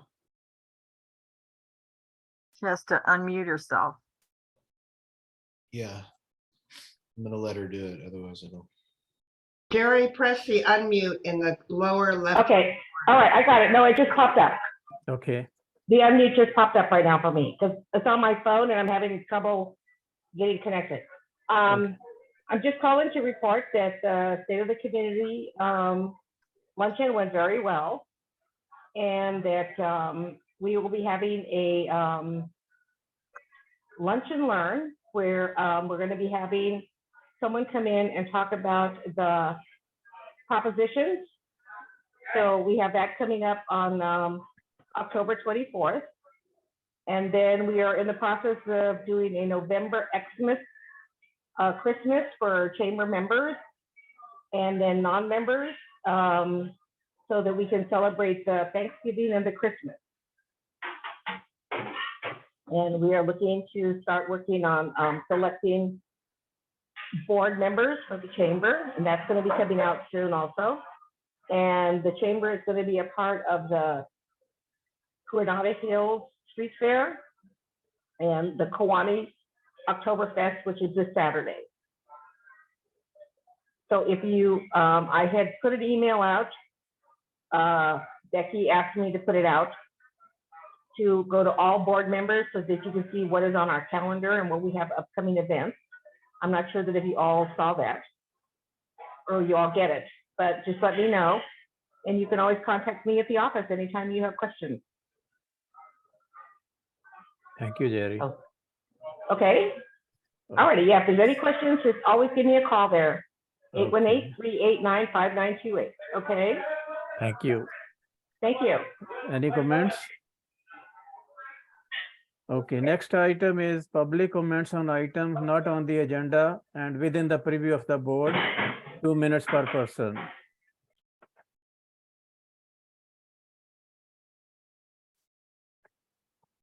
Any public comments? Okay, the next item is updates by budget advocates. There are two hands up. Okay, let me see. Go ahead, Assad, you're first. Okay. Thank you, Jason. Good evening, Mr. Vice President and the board. First, I would like to say to our community, happy Indigenous Day with a special greetings to all the tribes in our CD12 and in our city. Second, I'm glad to report that we succeeded in getting Governor Newsom announcing the Armenian Genocide Day. And I guess the next step is to get the Armenian Heritage Month as we got the Arab Heritage Month. And hopefully the board can be able to work through that through the council. Third, there is a planning meeting on November 1st at 2 p.m. about Toll Brothers extension of their planning. And maybe this is the opportunity where we encourage everybody in Porter Ranch to call in and ask the status of the Porter Ranch High School that we've been waiting for 2 decades. Thank And you. last, it's very sad to see what's going on in our LA City Council today. And on behalf of the many interfaith associations I'm working with in California, we show our solidarity to the people of Los Angeles. We ask De Leon and Cedillo to resign as Martinez did, and we jointly can, as a community, heal the wounds together. And encourage your esteemed board, the PRNC, to make a statement to support the people. Hostility, bullying, and discrimination has to stop in the city. And thank you for all what you do, and God bless you all. Thank you. Thank you, Assad. Glenn? Glenn? Yes, if Judy Daniels was going to speak on bank, I won't say anything. So I'm not sure if her hand is up. But in the meanwhile, while you're checking that, I will just say that in public comment, which I think is probably was the more appropriate place to indicate that the legislative report that was sent out on Tuesday, Tuesday night, from the department that listed the various council file numbers. You may want to share those, you may want to go through them and determine which ones are appropriate, but you may want to share them on your website for your stakeholders in case they wanted to weigh in, because there's a feature on the council file management system where stakeholders can post a comment on various council files. So, because a lot of people are following the story, that may be helpful. If that works for you in terms of how you put that information. Okay. Is Judy's hand up? Yeah, she's ready. Yes, she's there. Yeah, Okay. yeah. Okay. Then I will leave it at that then. Oh, Thank you. sorry. I'm here. I assume Brian Allen is here, but I am here just in case. Thanks. Thank you. Thank you. So Judith? Hi, I was gonna make an announcement about what's on the agenda for VANC, the Valley Alliance of Neighborhood Councils, tomorrow night. The main item is Susan Shelley, who is involved with the Howard Jarvis tax group and is also on the editorial board of the Daily News and other Southern California newspapers that are part of the same group as the Daily News, is going to be explaining the measures that are on the November ballot. And I think that she's going to be talking about all of them. And because of the late breaking news, we will also be discussing whatever the latest is tomorrow night about what's going on with the city council. And somebody from Dunn is expected to be there to talk about whatever the latest is from Dunn. I don't know what the biggest topics are. There are a number of other items on the agenda. If anybody is interested in attending and you did not get a copy of the agenda, you can contact either Glenn or me. Most of you know who the two of us are, or at least one of us. And we can get you a copy of the agenda and also get you on the mailing list if you're not already there. Thank you very much. The meeting starts at 6:30. Thank you, Judith. I appreciate Thank you. it. Thank you. Ron? Hi, are there any plans to clean up the weeds and the missing trees on Cessna Boulevard between Aliso Canyon and Porter Ranch Drive? Jason? Okay. No. That would be something you would refer to Councilman's office. We don't have budget to be planting trees nor people to water trees. And as far as the trash, West Valley Alliance, if you talk to Colin, give him the section and he can go ahead and put the request in with West Valley Alliance, who has funding to do the weed abatement. And okay, well, it's coming up later on, funds that we're spending outside of Porter Ranch. It's on the agenda today. It would be nice to take care of areas that the money was originally intended for, rather than going outside of the Porter Ranch area. So when I hear that we don't have money for replacement street trees, one of them was knocked down because of an accident. And the growing weeds and things, I have a hard time believing that, because I see money going to outside areas, and when those items come up, I may speak again, but oftentimes the people that come to ask for money from the outside areas have really never really contributed to our area. And I think there should be a quid pro quo. If you're going to come for money here, bring something, services in kind. Maybe they bring some people from the kids from their community, come up and clean the tree wells out or plant new trees, something. But anyway, just giving away the money and then saying that we don't have money for our own beautification. 10 seconds left. Thank you, Becky. I'm done. Thank you, Ram. Thank you very much. Thank you. Call Anyone else? Colin, tell Colin. Okay, thank you. So next item is update by budget advocates, 5 minutes. Anyone from budget advocates? Yes. Okay. Got Brian Allen. Go ahead, Brian. Okay, thank you very much. I appreciate being here tonight. I will make it as short as possible. There isn't a lot to respond to, but I would like to let you know that the budget advocates would like to have more people from the NCs participate in the committees. So if anyone is interested, we certainly would appreciate letting us know. You can obviously send me an email, but beyond that, I know that one of the things I'm going to propose to the budget advocates, it's kind of one of those you're hearing it here first, is that the budget advocates need to re-engage with the NCs. It's going to be, you're going to find that Dunn is going to engage with the NCs with regards to funding budget advocates, how that should happen.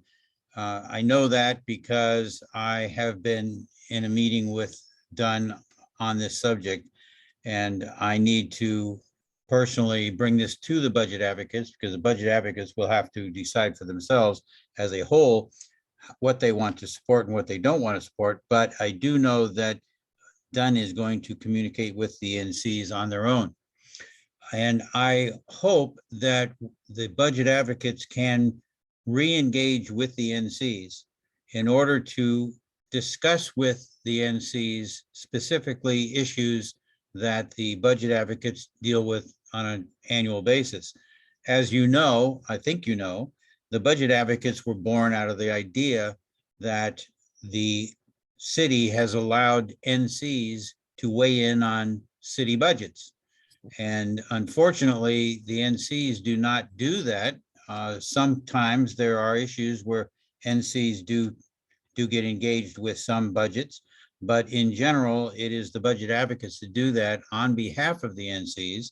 And it is very important from my perspective. I can't speak for the budget advocates at the moment, but I can tell you from my perspective, it's very important that the budget advocates and the NCs work closely together to deal with these budgets and try to understand and make sure that everybody is appreciative of what's going on. So just filling you in on that and hoping that you can have somebody that might want to get involved with the committees and meet with the departments.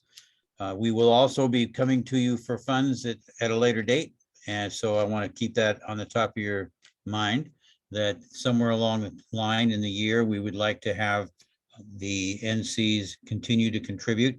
And I know now that the funds that you contribute to the NCs will be indeed used specifically for budget advocates and nobody else. So I appreciate the time. If you have any questions, please let me know. Thank you, Brian. Any questions? Oh, Jason?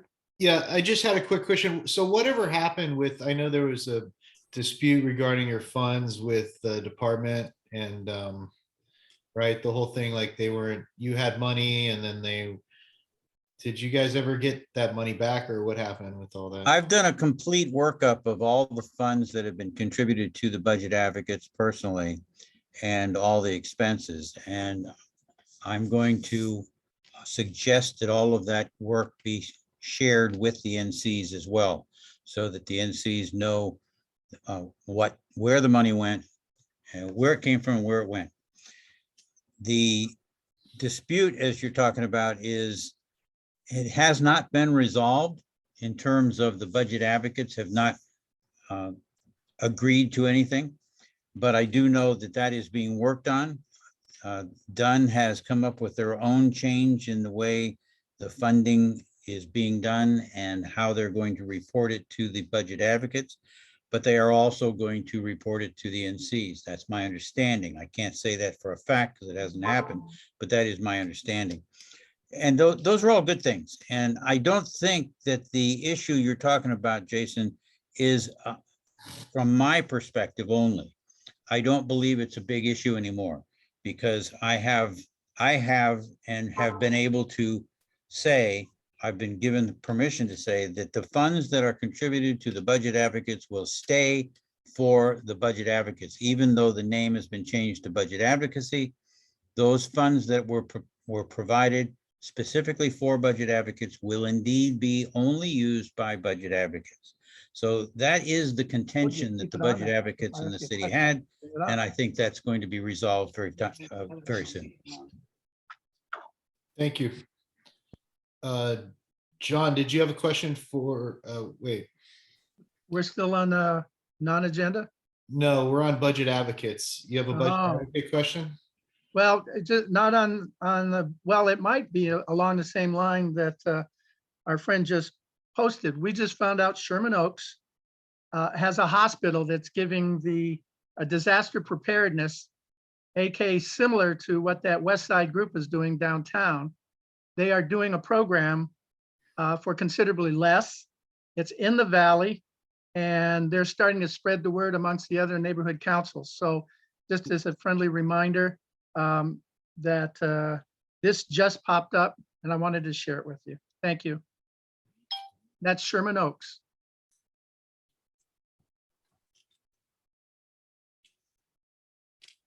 I'm assuming you have no more. Yeah, questions. I think we're good. Glenn Bailey has his hand raised, though. Did you want to say something, Glenn? He's a budget advocate. Just Jason, to your question, were you referring to the item from 2 years ago regarding the? There was some funds, when I was involved with you guys, there was some funds that. Right. Yeah. Okay. I guess Yeah. 2 years ago. So that was the beginning of the COVID pandemic, and every department was asked to come up with 2% of their budget to return to the city, because they, anyway, and they did. And of the $80,000 the department was responsible coming up with, they had earmarked 50,000 of the funds that were in the budget advocates account, but the city controller says that was improper, not the proper use of those funds. So that was shut down by the city controller. Oh, okay. And then the other, Brian addressed the other side. Every penny that neighborhood councils have contributed has so far been, and promised by the general manager, that would be spent on behalf of the budget advocates so far, and going forward, we will take her at her word on that. There were 3 neighborhood councils that contributed a total of $6,000 just recently at the end of last fiscal year, in the name of the budget advocates. In other words, the checks would have been made payable to the budget advocates. So that was after this situation occurred, and so we are monitoring that to see how that works out, because that was anyway. Stay tuned. Thanks. By the way, if every neighborhood council donated $250 to $500, we'll have plenty of money to operate, doing in-person budget 10 day seconds. and all the other things that we do. So I just give you an order of magnitude. You're welcome to contribute more, but that's the order of magnitude we're looking for. I can tell you, to follow up on that, that $6,000 has been recorded as budget advocate funds. Okay, thank you. Where are we on now? CAG? Craig Galante?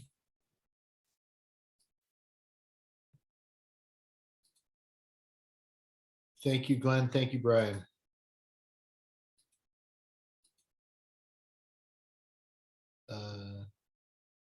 Craig.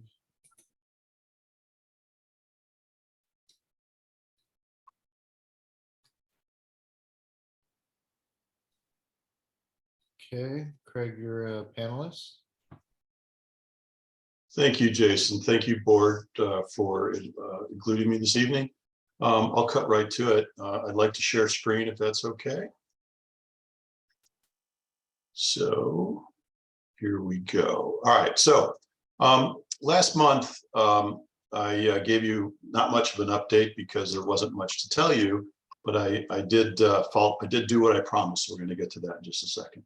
So here's a quick review of the timeline, what has transpired. I mean, it's hard to believe, but in 11 days from today, it'll be 7 years since the blowout event of the largest magnitude of its kind in US history.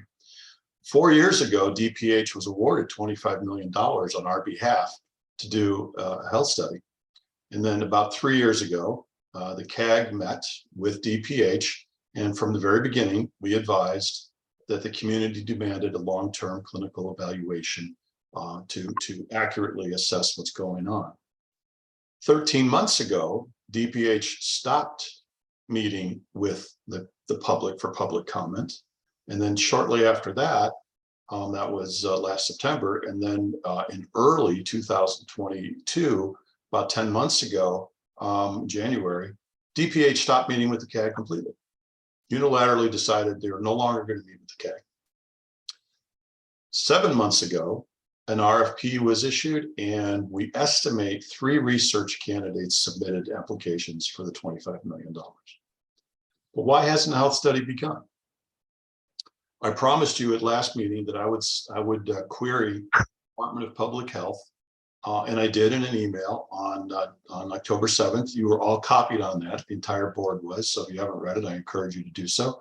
But let's go over the key points in my email to Drs. Davis and Simon, who are probably the number 2 and number 4 person at DPH. And I wanted to know what the status was in selecting researchers for the long-awaited Aliso Canyon Disaster Health Study. This month will be 7 years since the worst methane and polytoxin exposure in US history.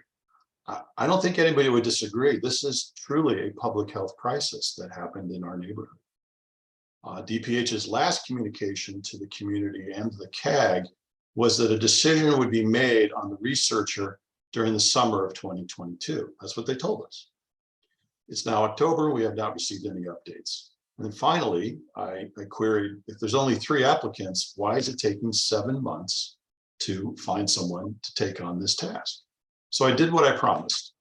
Here's what the response was that I got today from Dr. Davis. Good afternoon. We know the community surrounding Aliso gas storage facility is eager to get answers regarding potential short and long-term health impacts from the gas blowout disaster.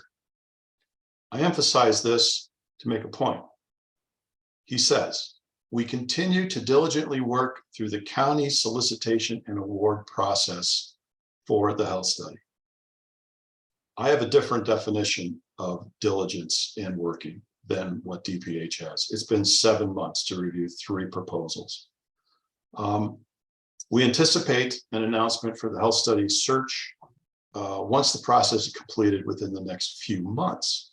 So it looks like it's going to be somewhere between 10 months and a year before DPH comes to a selection. Further information is on the proposal solicitation and selection process can be found in the RFP, which is still available for public comments. I'm sorry, for public contracts and grants on their website. We'll get to that in just a second. I want to point out how Dr. Davis, he signs his name, and just think about this and see if it resonates that this is what's happening. Is the Department of Health protecting health and preventing disease and promoting health and well-being when it comes to the Aliso Canyon disaster? I think that's a fair question to ask. So I went to the website, and their mission statement says to effectively and efficiently facilitate all contracts and grant activities. 7 months, no decisions. We've been told it'll be at least 10, if not 12 months before a decision is made. So here we are, no decisions have been made for a researcher, nor is a true timeline been offered for when it will begin. It is very likely before anyone is examined or any research is done, we will be close to the 8th year anniversary of this blowout disaster. And that should be unacceptable to everyone on this board that's listening to tonight's call and is in the community that might not even be aware. CAG has been very clear on what we medically need and morally deserve in the health study. You've seen all this before. I want to reiterate why we still have these top concerns. No chemical list. And if the researchers that are endorsed by DPH want to do an environmental health risk assessment, it doesn't take a PhD to understand that you do not have the proper data to estimate what we were exposed to. No monitoring was done during the heaviest toxin periods. Only 37% of the known carcinogens that are emitted from gas storage facilities was monitored. And, DPH, they were in charge of a lot of the monitors. I'm sorry, SoCal Gas was in charge of a lot of the monitors. And they had them set at 20 times the healthful range for an item as harmful as benzene. We still do not know what we were exposed to. So what's critical here, and again, why I mentioned you don't need to be a PhD to understand that you can't estimate what we were exposed to by air monitoring alone for a couple of reasons. The data is flawed, which I already explained to you. And also, there is no literature on the synergistic effects. If you're exposed to benzene and acrolein and high doses of deodorant, there is no literature that explains what's the impact to humans or pets when it's emitted for 4 months. So therefore, the logical thing to do is to do clinical evaluations of the people. And that's what we've been demanding of DPH from the very beginning of the CAG's existence. That was our advice as community members. Yet DPH's RFP specifically said that it does not require clinical evaluations. This is completely against what the community asked for. So if DPH is taking this long and we can't get to a research study timely, one has to ask themselves, is there collusion happening, or is this incompetence on our public health agency? And I really suggest everyone think of that, because it's the only logical explanation. So furthermore, without a study that's based clinically, because we in the CAG highly suspect that they're going to come back with a proposal of health risk assessment based upon flawed data. And if they do that, the only conclusions you can come to is that DPH is on a political path, not a science base. And that the intent is to really whitewash. I didn't realize there was a time. Oh, there was time limit. Thank you, Becky. I'm wrapping up. I think it's my last slide. Thanks, Becky. Is intended to whitewash the short and long-term health impacts. I mean, where's the urgency? It just doesn't appear. I don't think there's any other explanation that our Department of Public Health is a politically captured regulator that isn't doing their job. I mean, Dr. Davis is a physician. He has an oath, do no harm. Dr. Simon is a physician, do no harm. Yet dragging their feet and prolonging a public health crisis of this magnitude can only be explained by negligence. So that's my update, and I'm happy to answer any questions that the board or stakeholders might have.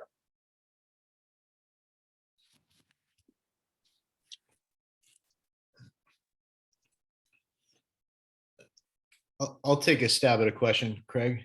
Sure. Thanks for your update. Have you reviewed the RFPs, or are the RFPs available for the public? Yeah, it's posted. It's hard to find on their website, but I have read it.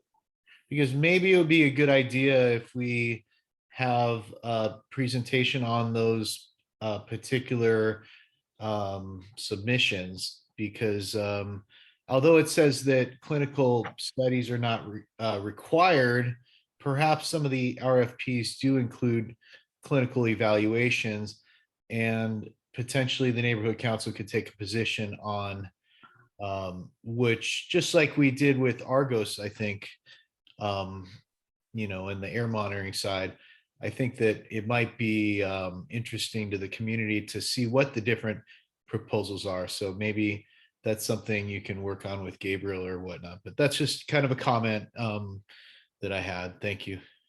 Let me address that, Jason, because I once had a boss say, there you go, being logical again. And what you just described is a very logical thing to do. And the CAG requested that numerous times. We wanted to have some exposure while keeping the confidences of the RFP applicants, we wanted to have exposure to what they are reviewing. We have been denied. The public has been denied. They will not even tell us for sure who applied.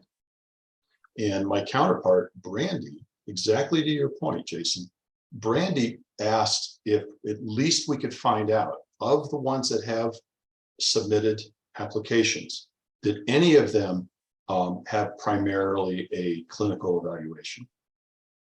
We were denied that information. It was requested and it was said that the DPH will not provide that insight. So we tried, Jason. We try to do exactly what you're describing. It's a good idea. Shot down completely. I think the board should be outraged. I think the board should send a letter. Yeah, well, Brandy could bring a motion on that at the next meeting with a letter to DPH. So, okay, well, thank you. I'm good. You got I guess I have a writing assignment. Be glad to help you, Brandy, if I can. We got a couple from the public. We got Patty. Yeah, thank you. 2 points to add. One is that when I saw this email this morning from Dr. Davis and looked at it, I said every word in it was written by the county council. And this is the same office that refuses to go after the chemical list subpoena that we've been asking for years, since the beginning, since 2019. So basically the county is a captured regulator and such. The second one is, remember the Deepwater Horizon disaster and the Gulf study? That had a heavy duty clinical element to it where they actually went to people's homes of workers and residents who were affected and gave them physical examinations in their homes, collected specimens like blood and all that. So why can't we have that? It's just amazing. Thank you. It's a good point, Patty. And they did it with a lot less money too, by the way, a lot less money, and it was multi-state.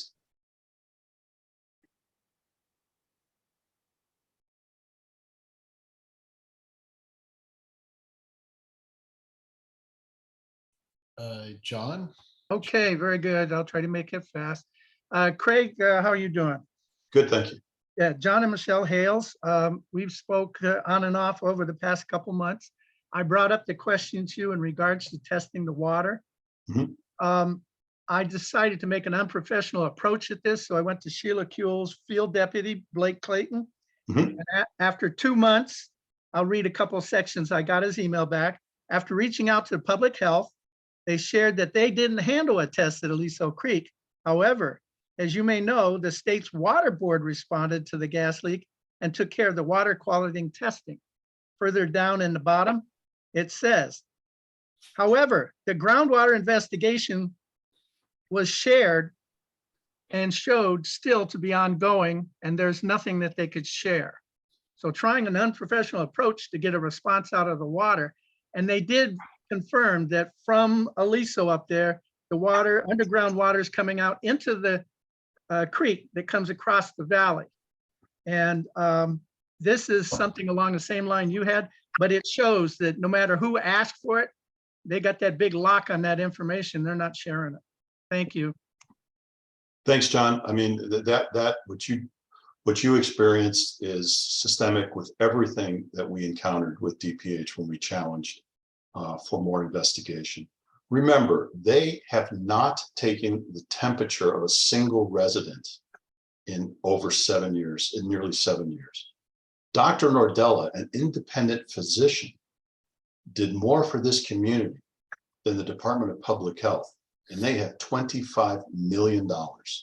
That is our asset. That is the community's asset. We should be outraged. John, thank you for stepping up and taking it on your own to get a non-answer answer. You know, if everybody did that, we might be further along.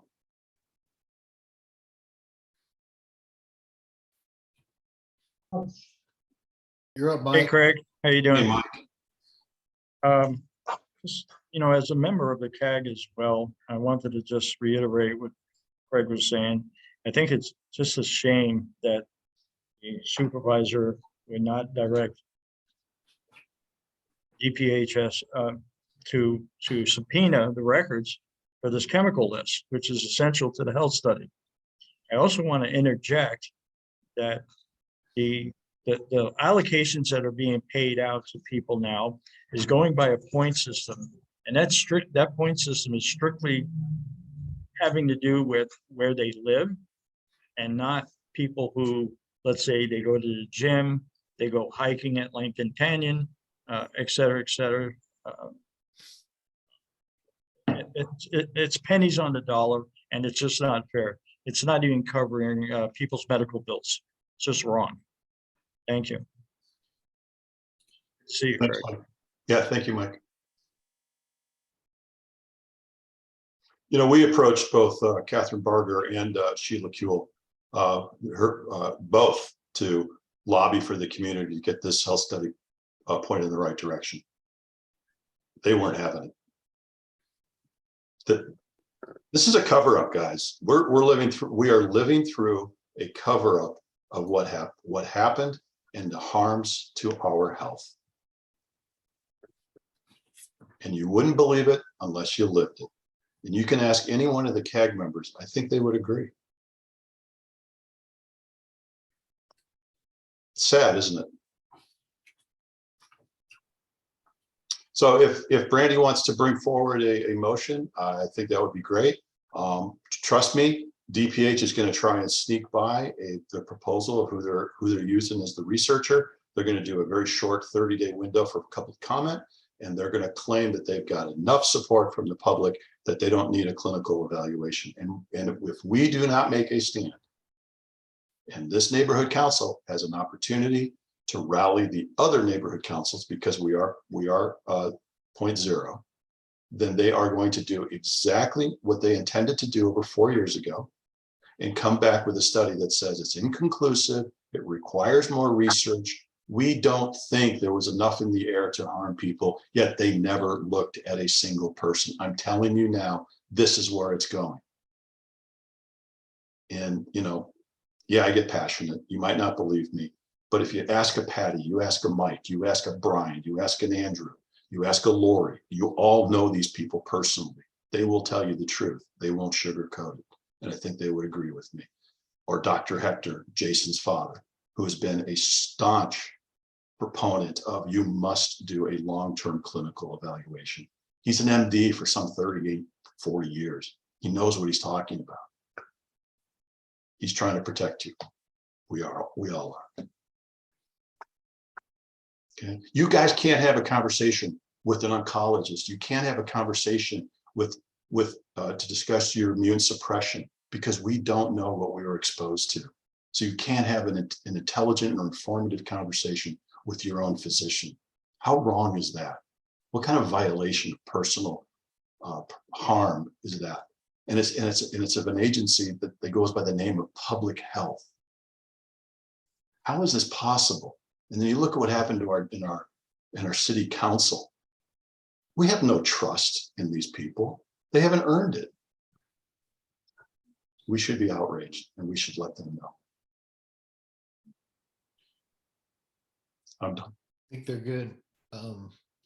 Any other questions for Craig? All right, with that, we'll move on, right? Is Voss who's running the meeting? Voss.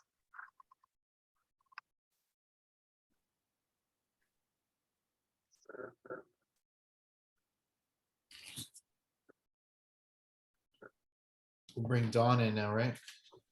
Yep.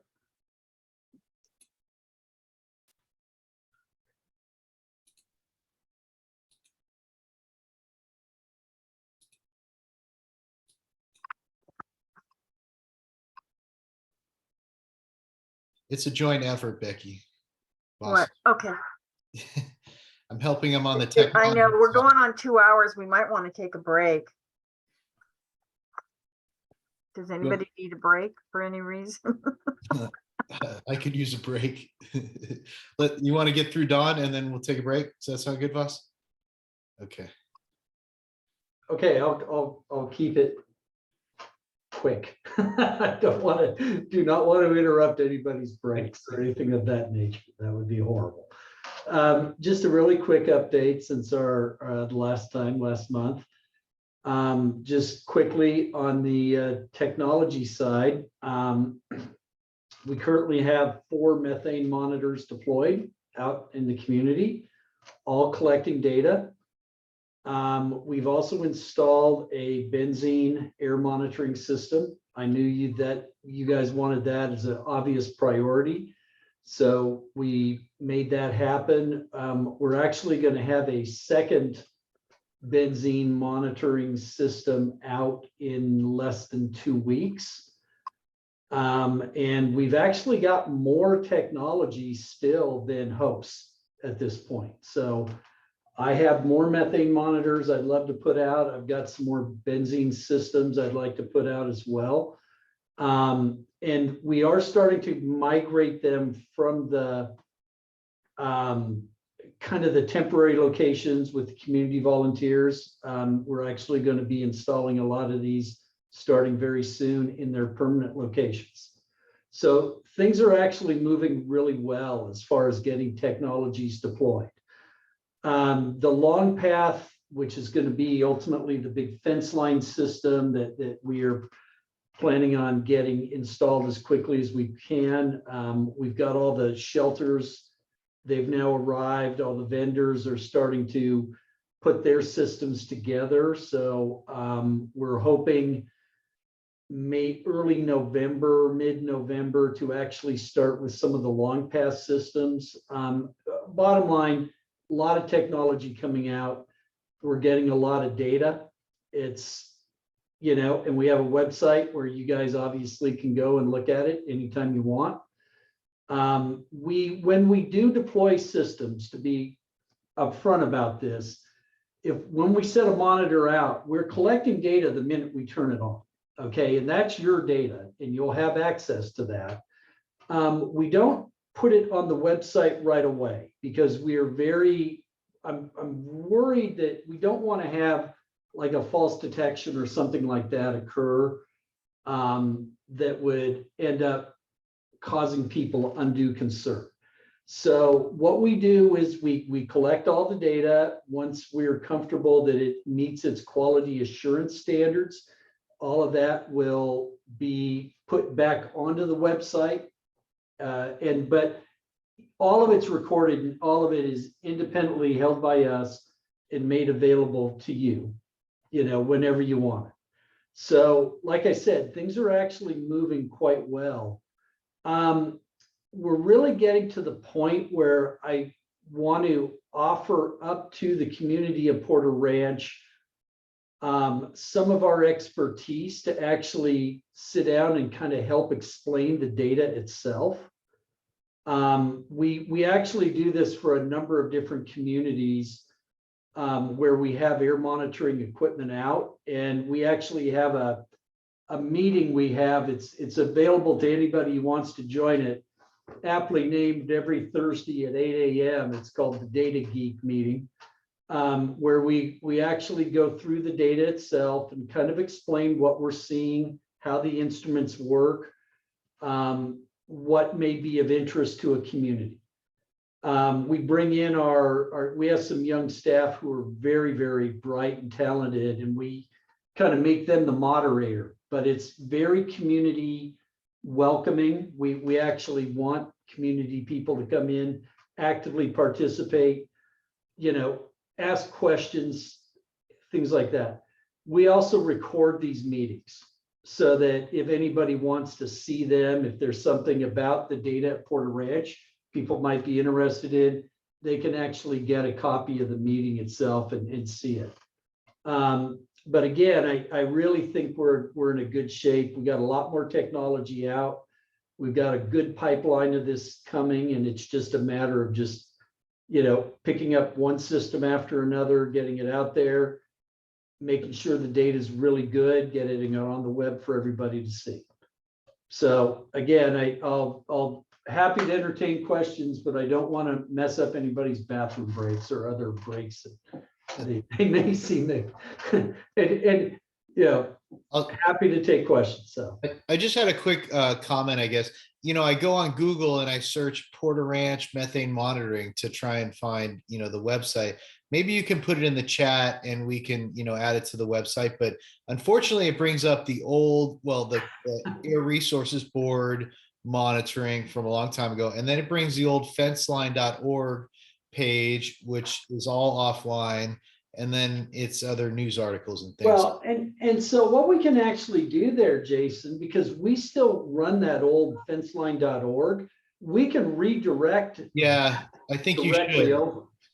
Yeah, because that's what comes up in the search results. If you do Porter Ranch methane Yeah. monitoring, or if I do fence line monitoring, that's the first result.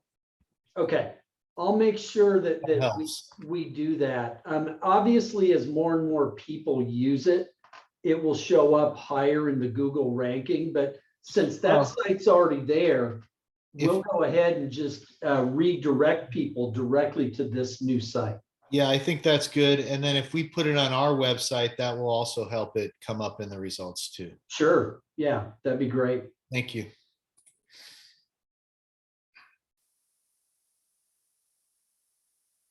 Oh, looks like you have an attendee. Is that Assad? Okay, Assad. Yeah. Thanks, Jason. Hi, Don. This is Assad Al-Najjar. How are you? Good, how you doing, Assad? Good. So 1 point, we're ready to accept your application and issue the permits the minute you have it ready. Yeah. And all the staff is on standby in case you need help. My question is, I tried on the website to download the raw data, but I can't find the location. Is it available at this time or not yet? Let me check on that. It's probably not available right now, but if you want that functionality, this is exactly why I want to talk to you guys. We'll get that for you. And then we'll also make it available for everybody else to be able to get that information. For sure.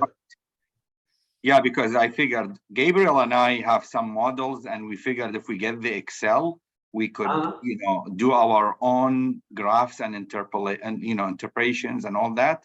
And this way we could make some sense out of the data. So the minute you have it, yeah, please. Okay, and what you just said officially makes you a data geek. And I would very much like you to come or at least participate in our meetings. We can also do these meetings, and we've done this for a number of communities too. If you guys want to just schedule a meeting where you want us to go through the data with and present and Assad, at that point, we can also give you all sorts of other tools you might be interested in. We'll do that anytime you guys want to have those kind of meetings. Happy to schedule it. Thank you, Don. And I'm sure Craig, my colleague in the CAG, will also be willing. Yeah, I would love that. And I hope the PRNC will bless that. Thank you.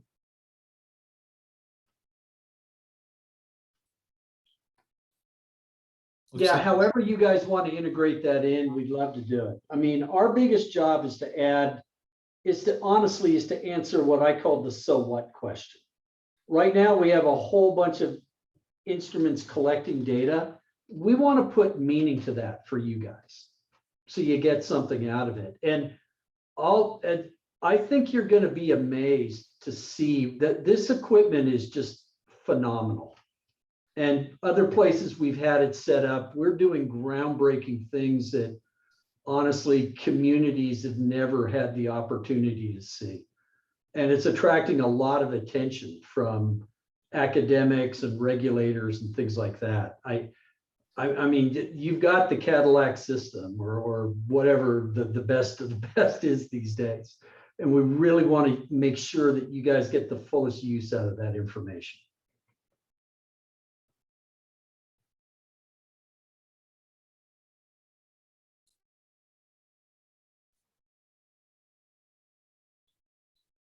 Voss, you gotta unmute, or maybe he's not talking. Thank you, Don.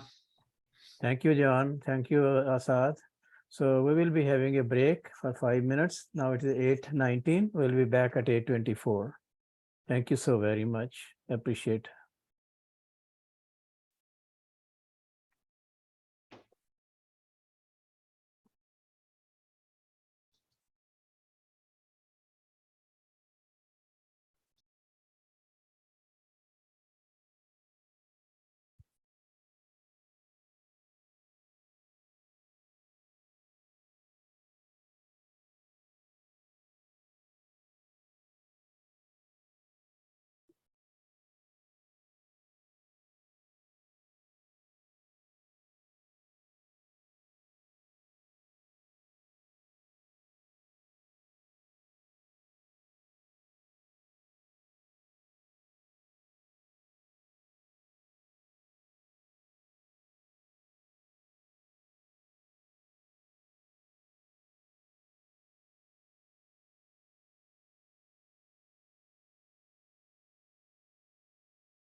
Welcome back. Okay, so it's 8:24 now. We are back. We start the meeting. So let's wait a little more for members to come.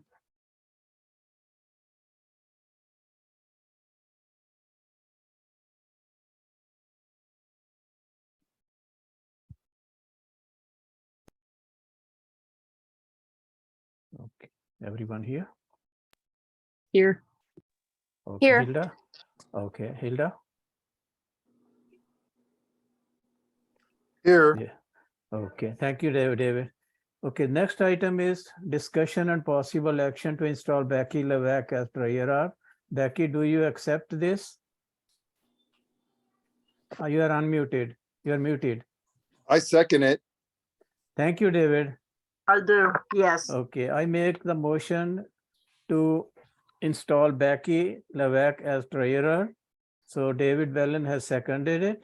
So now we need to discuss it and then vote. Any discussion, Brandy? Since I can't vote, I'm going to say I would have voted yes. Okay, thank you, thank you. Okay, anyone? Any discussion?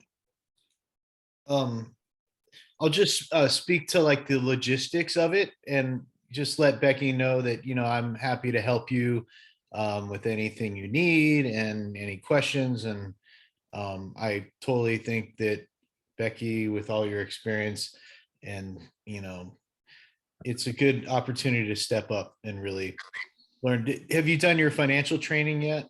for I that? have. Okay, perfect. I passed and I have all of it. I'm ready to go. Okay, so then the treasurer will become the primary card holder. So then that would remove me, and then you'll need to get access to the system. And then we'll need to update the administrative packet, you know, the budget we do, all that paperwork, 12 pages. You'll have to fill that all out, and that will need to be submitted to the city. So that should be put on the agenda to approve and update. So keep that in mind. You'll have to update those signatures. That's all. I look forward to working this through. Anyone else? Any discussion? Okay, then we'll go for the vote. Christine, can you call the vote, please? Yes. David Thank- Balin, Yes. Hilda, Yes. Jason, Yes. Luis, Yes. Becky. You're accepting, I'm assuming. Yes. Brandy isn't eligible. Jennifer, Yes. Voss, Yes. Christine, yes, and Gabriel is absent. So one, So two, what three, is four. what is So the vote 8 count? yeses. Congratulations, Becky, and thank you so much for stepping up. I Thank think you, you're gonna Becky. do amazing at this. Congratulations. Thank you You're so very welcome. much. Wish me Thank you. luck. Thank you, thank you, thank you. Boss, the only thing, Awesome. we had a public comment on that item from Glenn, Okay, okay. a little after the fact, but Yeah, okay, go ahead, Glenn. It's fine. I mean, you don't need to vote. I mean, this was actually a procedural thing. Do you have a second card holder that's going to remain? Yeah, Gabriel is the second card holder. yeah, we Okay, have so that. there won't Yeah, be any interrupt because it'll take a few weeks for yeah. Becky to get her card, but it Yeah, sounds like we- you can get everything over there and have no interruption. That was it. You've Yeah, thought we it have out. Thanks. alternate signer and we have, yeah, we have, yeah. Thank you, Glenn, for bringing it up. Thank you so much. I appreciate that. Thank you. Thank you. So the next is we have David Leisher was our treasurer. He has resigned. And we received 4 applications. One has dropped out. Claire Siegel has dropped out. And I would like to say this appointment seat expires in 2023. So just keep it in mind that there will be more election in the 2023. So we have received Sushmita Saha, Asad Al-Najar, and Dr. Bright Arags. And I would like to call Sushmita Saha to please speak for 2 minutes.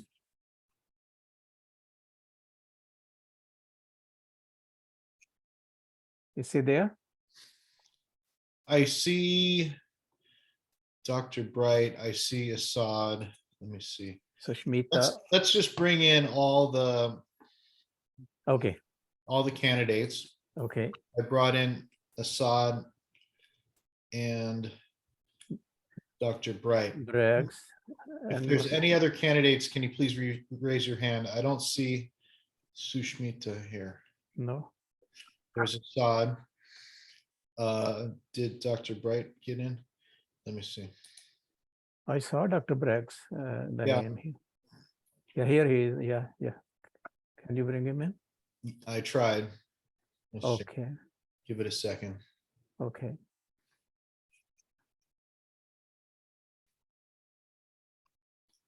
Nothing. Okay, so we don't see the Dr. Braggs. Yeah, this panelist there. Okay, Go ahead and call on someone. so one more time, Dr. Bragg is not He's there. in. He's in. He's in? Yeah, Okay. he's on the I don't- screen. Okay, I don't see him. Oh, he's here. He's not on the picture or anything. Oh, here. Oh, got it. Okay, so Assad, first you have got 2 minutes to speak.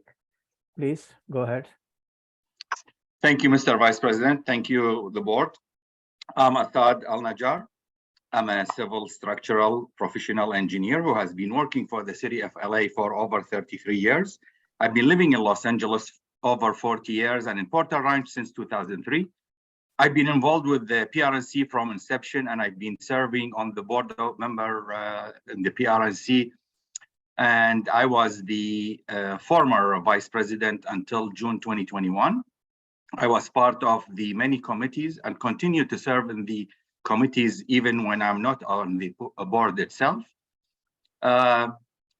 Also within PRNC, I chair the Safety and Transit Committee. I chaired the Bylaws Committee and part of the Land Use Committee and the Sustainability Committee. And I'm currently involved in the ad hoc committee that is working with the air monitoring systems. I'm part of the City of LA emergency team, and I'm CERT certified since 1992 level 2, which came in handy to serve this community in many emergencies we had. I'm involved through the Mayor Garcetti multiple committees in the interfaith efforts, equity, the unhoused homeless efforts, and improvement of the neighborhood council system as a whole for the whole 99.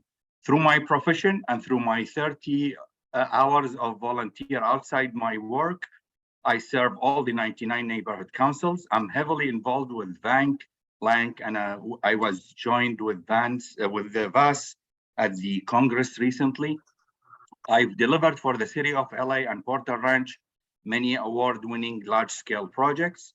And for right now, to address the safety issues in Porter Ranch, I started a pilot program as the chair of the safety committee for the Eviction LAPD station, so that we monitor the speeding. And I've been relating the data to Ms. Levesque, the chair of the PRNC safety, so that along the line within CD12, we enhance on resolve the speeding issues we have. On the unhoused, from my profession, I designed and brought budget to LASA and to many groups so that we can build homes for the homeless. I'm very active in the homeless committee within LAPD.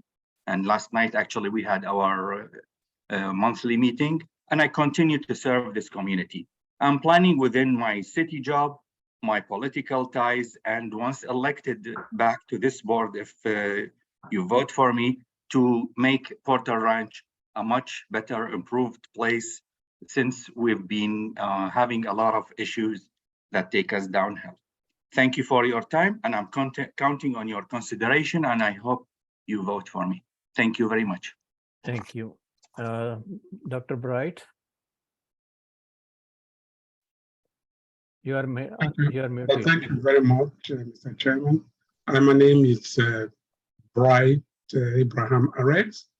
I'm a rocket scientist for NASA, Rocketdyne. I have been with the neighborhood, this neighborhood council since 2003. And I was in the board, and most of you here, rather few of you here knows me. I was the chairman of land use committee. I work on this same Aliso Canyon, and I rejected Los Angeles Water and Power, or the gas company rather, from putting any gas in Aliso Canyon cavity. I studied the situation, and I objected to it as the chairman of neighborhood land use committee. But nonetheless, I didn't get the vote to stop them from storing it there. That was a long time ago, before the leak. On extra activities, I have served the city of Los Angeles. I'm a major provider, homeless services provider, other Bright World Care Center, have 2 major shelters hosting about 400 people per day and night. I set it up, and I manage it with employees, totally pro bono. Everybody that worked there was a volunteer. And on extra activities going out of Los Angeles City, there are certain things I can't say because I still work in a very secured environment. But I have been in Porter Ranch since 1996. And I work beyond the call of duty of Porter Ranch to make sure that there is safety, to make sure that Porter Ranch is a go-to place. I did, in fact, object to some of the businesses that we are being put in Porter Ranch. We have the 30-year plan for Porter Ranch that I took part in developing. But unfortunately, the developer that was working in Porter Ranch building these houses left, and another developer came in. And I think from the city approval, certain businesses were allowed to come to Porter Ranch. I can tell you an experience, a personal experience. We talk about theft now in Porter Ranch. I traveled to Europe and I spent 4 weeks. My house is a double door. It was wide open. In the early 90s, it was wide, late 90s, it was wide open. And when I came back, the only thing that could get into my house was dust. It was leaves and dust that flew into my house. I drove myself to the airport, parked at the airport, and flew. You remember those days before 9/11? You could rush and enter the airplane when people are boarding. There was no security like we have now. I am presenting myself to assist the PRNC to offer whatever it can take to actually eliminate this theft, the accidents that are happening in the center of Port Orange. I did work at a point in time to help to stop the speeding kids that we are doing racing on our streets. And I don't think I want to take much of your time. My work in Port Orange is very registered. I'm very concerned about Port Orange because this is my home. This is a place that I have lived all my life. If you notice, there are many dead trees all over Port Orange. We used, if you remember, some of us that are here now, we used to plant trees and we go and clean the canyon. We walk around to make sure the beautification was right. If you drive on Reseda and Rinaldi, you will see a very beautiful, it was very beautiful, and Tampa and Rinaldi, and the south of Rinaldi on a Port Orange drive, you will see a lot of beautification we used to do there. And that is not to say that the current board is not doing the same thing, but I know how difficult it is when you are so busy and you are not in control of your personal time to be able to do these things.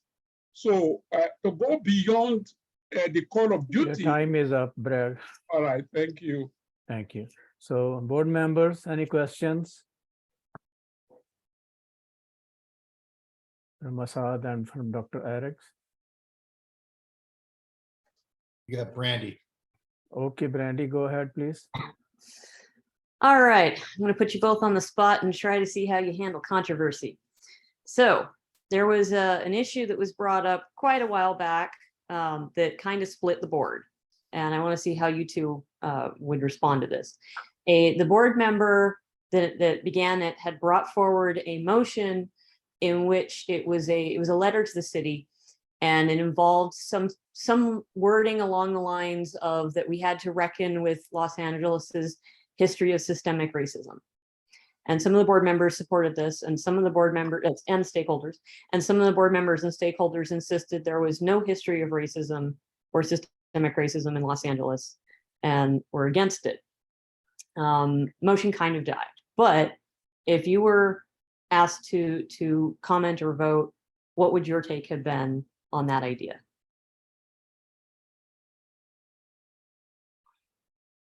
Do you want me to start first, Brandy, or Dr. Bright? I was going to let Voss pick. I don't know what order he wants. You pick. No, yeah.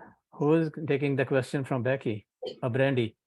So yeah, they're both supposed to answer. It's just I don't know if you wanted to do Okay, it. so you can be Asad can be first. Yeah. Just the same. All right. Okay. Thank and you. Just to start, you guys have 2 minutes each to answer the question. Okay, yeah, I stuck with my 2 minutes. So, all right. Thank you, Brandy, for an excellent question. I am definitely anti-racism, and I've been fighting for it still continue to fight in my career within the city of Los Angeles. I'm very active with all the mayors, starting from Bradley all the way to Garcetti and whoever is going to be the next mayor. I'm very active with the equity. I'm very active with the interfaith, bringing all the religions together in harmony so that this way we ensure there is no bullying, there is no racism, there is no any acts. What we saw today in the council is a blessing to many of the thousands of employees of the city of LA. As a manager there, I received so many complaints, but at the end of the day, my hands are tied between the MOUs, between the city attorney's office and all that. But I think today is a really day of liberty for everybody, not only in the city of LA. I think the movement we saw today is going to expand through LA County, through Southern California, and probably outwards. I definitely fight any kinds of racism in any shape or color, race discrimination. I've been personally victim of it, but I learned with the days just to let by and go.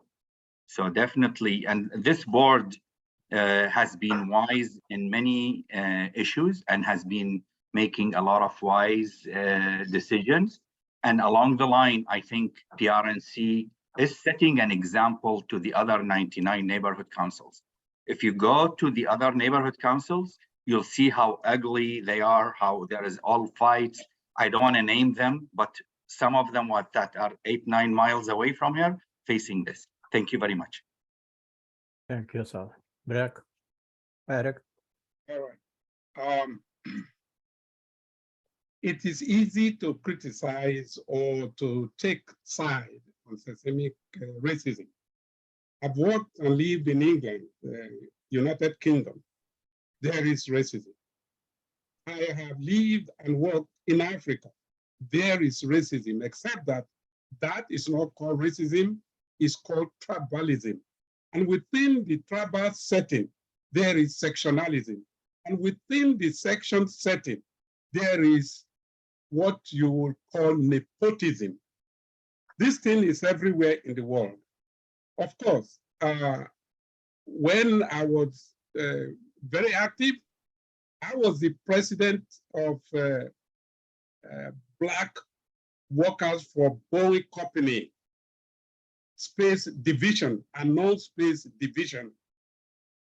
I tried to find a way to eliminate what you would call discrimination. There is nothing out of discrimination that is called racism. It's one and the same. And what did I do?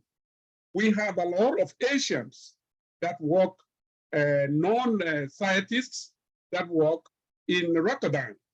At the time, Rotterdam was Space Division for Boeing Company. And I make sure, just one thing I did that really brought people together and begin to look forward to see affinity group, because I set up affinity group. And the food that Asians eat for lunch is different from the food that Americans eat for lunch. So how do I do it? Is to make it such that once in a year, funded, I think it was 7,500 for each affinity group, including LGBT group at that time. And when we have an executive retreat, we discuss it at length. The money was approved, my suggestion was approved by the chairman of Boeing Company. This money was given to them. And that brought people together, brought the workers together. And people want to, when we have these annual events, everybody bring their own food. 10 seconds. Okay, and this tends to bring people together. Simply saying it is not good. I was the only Black man in the entire place, and when the society sit, sometimes the only Black person. I'm accepted, I'm in a very good position. So it is hard. It is there. You can't kill it. We just have to work to fix the situation. It's everybody's responsibility. Thank you. Okay, Jason. Thank you. Okay, I'll take a stab at a question for the candidates. And maybe a minute is probably enough. Just a quick answer. You know, in your first getting on the board, what would be a motion that you would want to introduce or a letter that you would want to write? An example that I gave today was regarding our funding, which was cut, you know, sending a letter to city council requesting an increase in funding. I'll just give that as an example. Or, you know, we wrote letters to Rex and Parks regarding the brush clearance, things like that. But if you could give me, you know, why you want to be on the board, you know, what you would want to bring forth to the board, motions, letters, etc., projects, events. I can take that. The board is stripped, barely functioning, as I can see. When we started, everybody that come to Pro Right Neighborhood Council, lunch or whatever, figure food, very nice figure food. You don't even have that money today. We used to plant trees. You don't, I don't even know if you have that money today. I don't know what you have now, but what I would love to see, because if I come up and I say increase Porter Ranch Neighborhood Council funding, that's not good enough. But if I can work with other neighborhood council to unanimously request an increase based on where we are today, the expenses in the nation worldwide, of course, because of the pandemic, and to increase the neighborhood councils funding. It's not only the neighborhood councils funding. I work on the same thing they are doing now at the Amigo exit. Is it Amigo? Reseda exit on Renodi on the freeway. I know what it takes me personally, personal money. I met with the contracts, I met with the city to try to do what they are now doing. So the earlier, the better, the more money neighborhood council can have at their disposal, the better. So the beautification can work, so that when you call as a committee, when you have this committee meeting, you are able to buy, even if it's just cheap, something for the community that come to this meeting. Because I used to have about 25 people coming to my committee, very functional. So I think you said 1 minute. 10 seconds. So if you are working in an environment, you stay in this meeting for 4 hours, 5 hours, sometime I've been with you, you stay there till 12 midnight. That's not good for you. And when you walk out there, you walk out there. There is no, even if there was money for figure food, you can't get it. It is illegal for you to work 4 hours without lunch. Time is up. Thank you. Thank you, Jason, for a great question. So I'm working on many items on the Alicia Canyon, on the monitoring Can I system. say one thing, please? I gave 2 minutes. I gave 2 minutes. I want to give a fair shot for everybody. All right. Okay. Thank you, Becky. So thank you, Jason. So I've been working on all the items. We're having issues with the speeding, the monitoring, the Alicia Canyon and all that.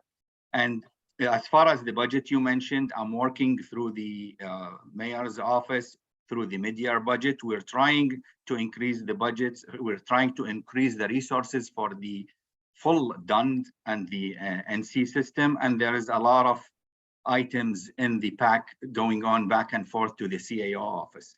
The one item I feel personally that many of us have overlooked, and I mentioned in my public comment, is the Porter Ranch High School. We desperately need the Porter Ranch High School. And I think the Plum Committee meeting on November 1st maybe is the first point where we start voicing. And elected or not, I'll work with Hilda on getting us to make a big noise and voice. Becky and I got you the PRCS. We went and Becky, remember, we got Mary Melvin as the principal when we first met her. We went to the first planning and selected how the school goes in and out and the first initial construction of the school itself. So the one item immediately I will focus on is the high school, given I'm already involved with the other ones. The trees and the stump trees, we're working on it. BSS is getting a lot of resources upon our old recommendation, in which you will have more tree trimming. You will have more trees implanted to replacement. We will try to enforce on Toll Brothers the 2-to-1 ratio, the 3-to-1 ratio that Jason and David and I went to the board and addressed. So the only one item I think really that is left out is the high school that our community desperately needing. Right now, our kids either go to Granada Hills or Chatsworth. Thank you, board, and I'm always here to serve. Thank you. Any other question from the board? Any comments from the stakeholders? Oh, David. Oh, go ahead, David. Thank you. I've been on the board now a little over 8.5 years, eight and a half years. Put in a lot of time, a lot of effort, a lot of meetings. what would you say would be the amount of meetings or participation to the community that you have personally done over the last year? Thank you. Who is this question for? For both of our candidates. Okay. Okay, Asad, you can go ahead. Okay. I've attended every single board meeting. So basically all 12. And even when I'm not in town, I managed to dial in on the phone, otherwise on Zoom. I attended many of the committee meetings. I attended a lot of the functions. I was with Vas in the Congress, representing Porter Ranch constituents. I've been attending all the bank meetings, the ALNC, and basically I represented myself and the Porter Ranch constituents in every single meeting. So on average, between PRNC and other NC meeting as a volunteer, close to 70 meetings.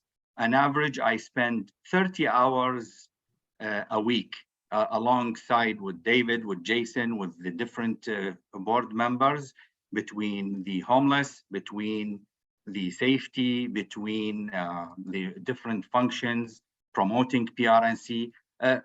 Yes, I didn't win on the last elections. However, I continued to serve, and I think the best testimony can be given to you by Gabriel, because whenever I went to any event, I reported back to him on the main points, what's been there and all that. And I'm part of this since inception, and I love it.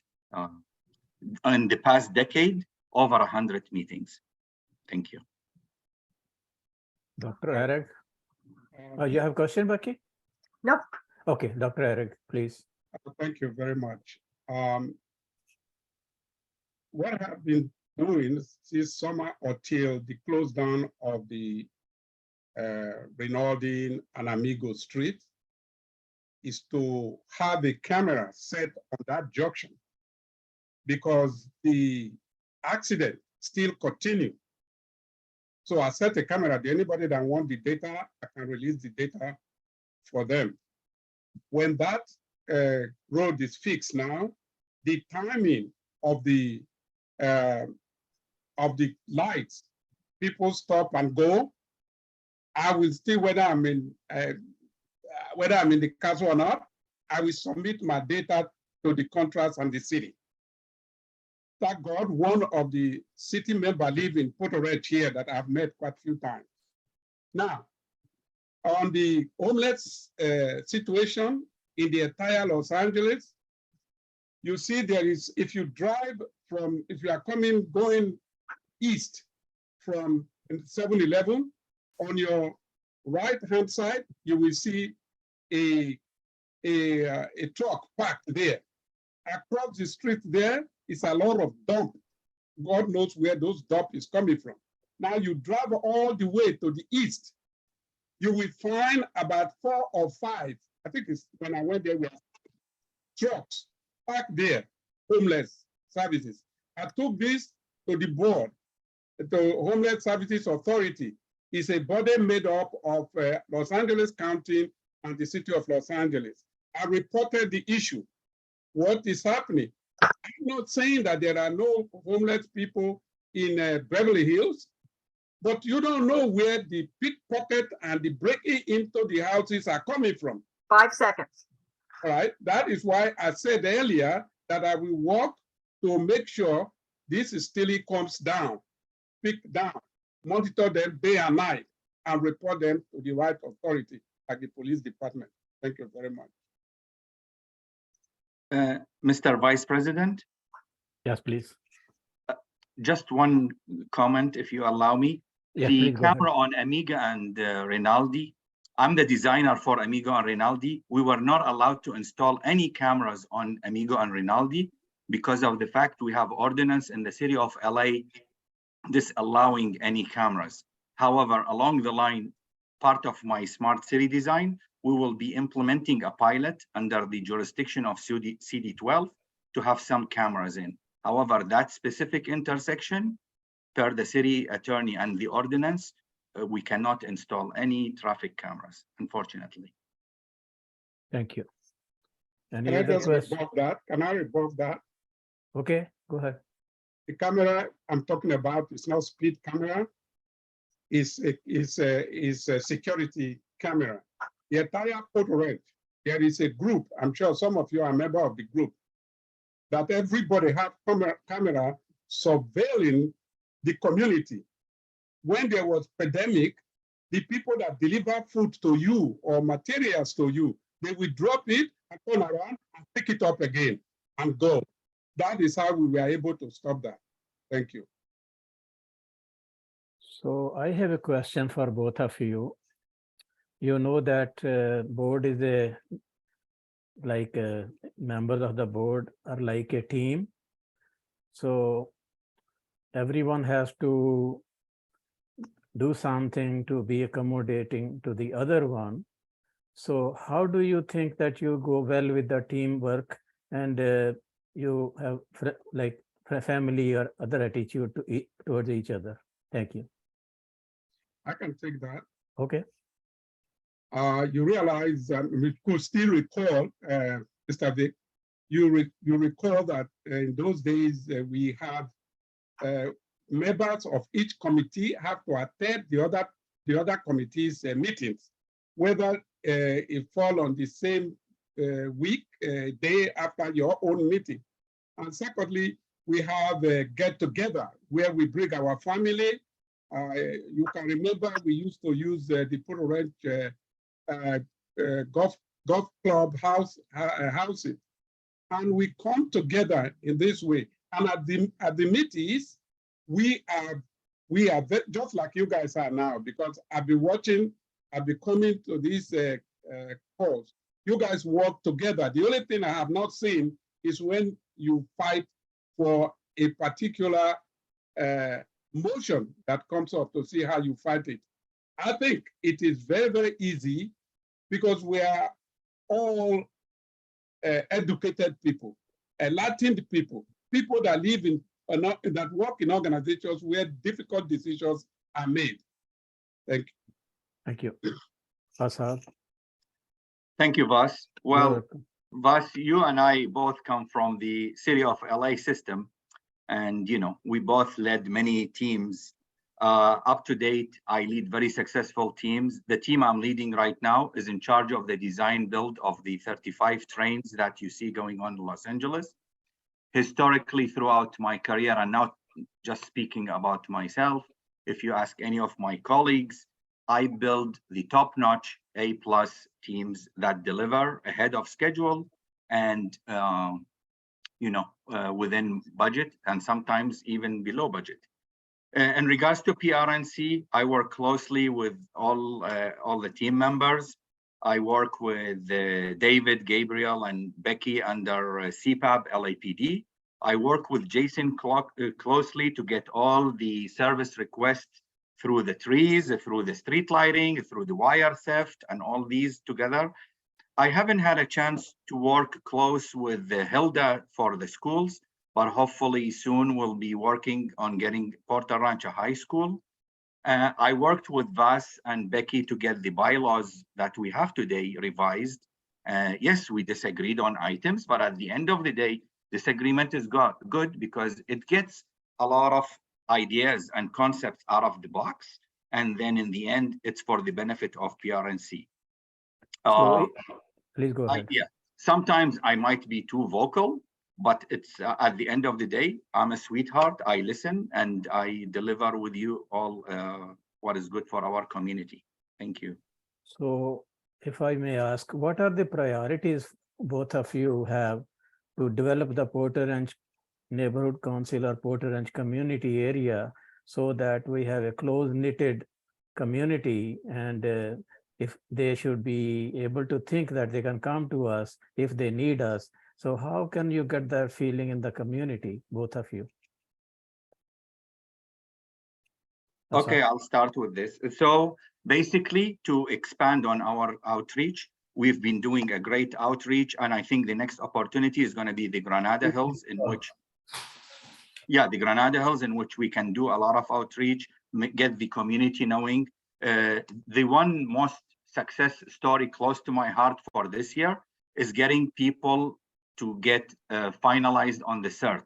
We have over 60 CERT members. So now the team is expanded. They're all level 1. We'll get them to level 2. We should have some outreach in areas in the parks we have and the different things. We have the tree ceremony coming in the vineyard soon.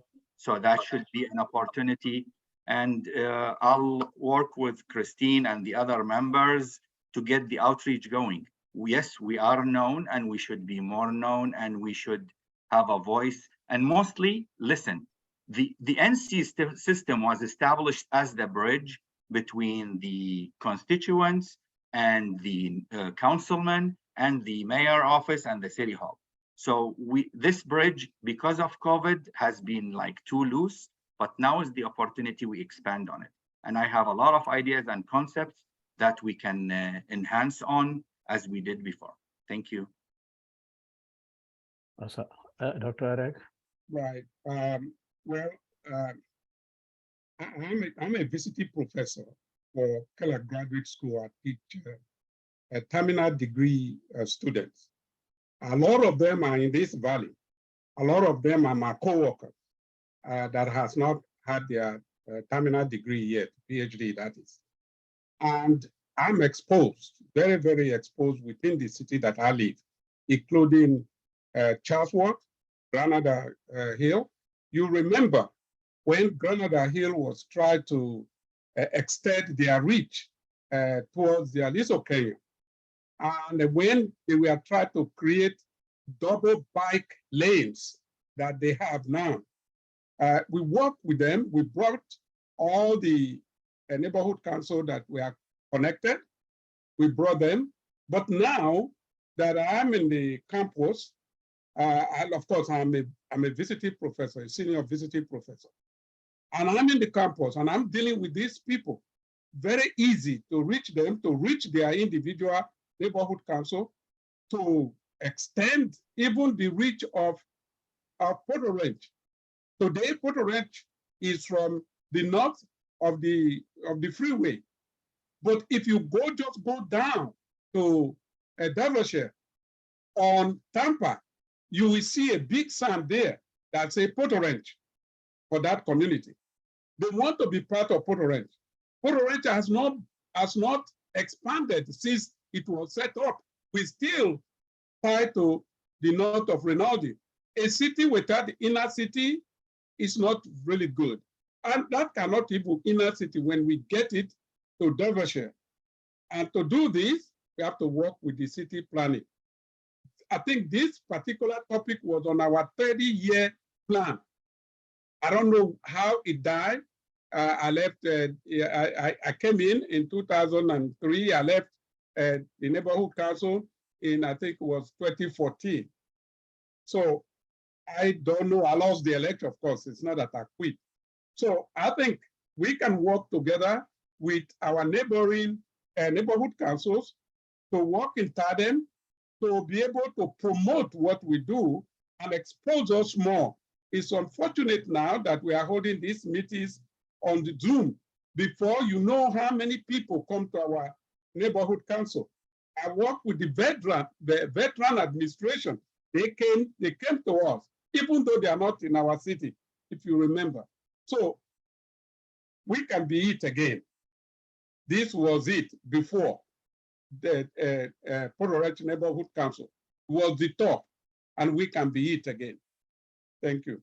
Thank you. My last question, if you are asked to choose 3 committees, which 3 committees would you like to be on? Because we cannot have more than any committees for each member. So which 3 committees you would like to go for preference? Asad? Okay. Well, given I've been always involved in safety, and I would like to join Becky into the safety committee. Also, we started the youth committee, David, Balin, and myself, and Jason, and I would like to continue working with our youth to promote the youth. And I think the item that I mentioned earlier, which I have not been involved, is to join with Hilda in the education. and get our high school going. So these Thank are you. three I would prefer to. Thank you. Thank you. And Dr. Alex? Yeah, I would like to work with the security because I am doing it now, even though I am not in the board or on the board. I would like to work with the land use committee because the beauty, the progress, the siting, everything about the city is on land use committee. Because with land use committee, you can stop alcoholic beverage installation. We work on this to stop buses running in Port Orange, where you would get people that would come from somewhere you don't know where, and they just sit in the bus. You can't take them out. So we have a route for them where they can stop in Port Orange. So I would like that. Then the beautification aspect of it. If you allow me, I will drop the beautification and go for policy development because that is what I'm extremely good at. Thank you. So you said you are land use and beautification. Which was the third one? Security. But security. I said I will drop beautification if you have a policy development committee. No, we don't. We don't. So the security, I think that is a public safety, if you mean by security. Yes. Is that correct? Correct. Okay. So I think I'm done with that. So any stakeholders or anyone else has any question?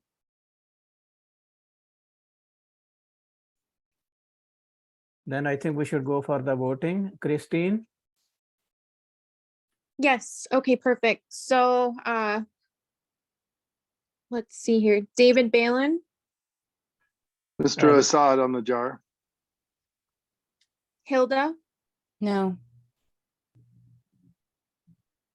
You have to Oh, pick your candidate. You're not voting for anyone? I'm sorry. I thought you have to mention who we were voting for. Who are we Yeah, voting for? Yeah, Who okay, are you who are voting? you voting for? Yes, Oh, who okay. am I voting for? Yes, yes. There's actually 3 candidates, right? One is not. No. We have 4. No, we have at this time we have 2 present. Yeah, Yeah, I'm voting for Dr. Bright. okay. Thank you. Jason, I'm gonna vote for Sushmita. So is she Can you do that? eligible? Is she eligible even if she's not here? Yes. Yeah, she's oh, still you can do running. that, really? Okay, so Sushmita. Oh, she hasn't dropped out. The other Okay. person dropped out. Yeah, only Claire Siegel has dropped off, Yes. so, okay, so I'll put you Okay. down for her. Luis, I will vote for Assad. Becky,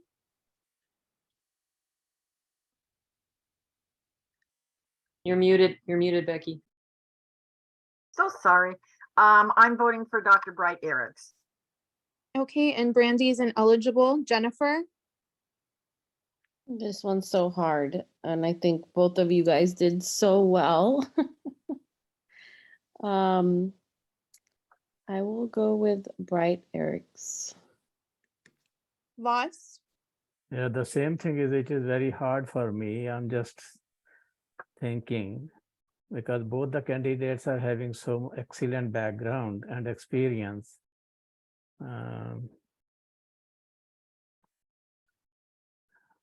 Okay. I think I will go with Dr. Bright. okay, and for me, I agree, everybody did really well. I am gonna vote for Dr. Bright. And Gabriel is absent. So we have 1 for Assad, 1 Sushmita, and then we have actually 2 for Assad and 1 for Sushmita and 1, 2, 3, 4, 5 for Dr. Bright. So congratulations, Dr. Bright. Thank you, Dr. Bright. Congratulations. Thank you. Thank you both for your consideration. Thank you. Thank you. Thank you. Congratulations to both of you. Welcome. So Welcome. Dr. Bright, let me know that you cannot vote at this time. So you have to complete 3 trainings. After that, you will be eligible to vote on any matter in the council. That's good. Thank you. Mr. Vice President, Yes, please. are you willing to swear him into his position? No, Gibson, Gibson, are you there? Gibson? No, he's not here. No, No. he was supposed to give the swearing in. Let me see if I can text him. Thank you, thank you. Go ahead, continue. Thank you, thank you. Okay, so the next item we have is treasurer's report, and I will present that one. So we have budget amount of 32,000. I can bring it up because Okay, your okay, report okay. doesn't have it. Thank you.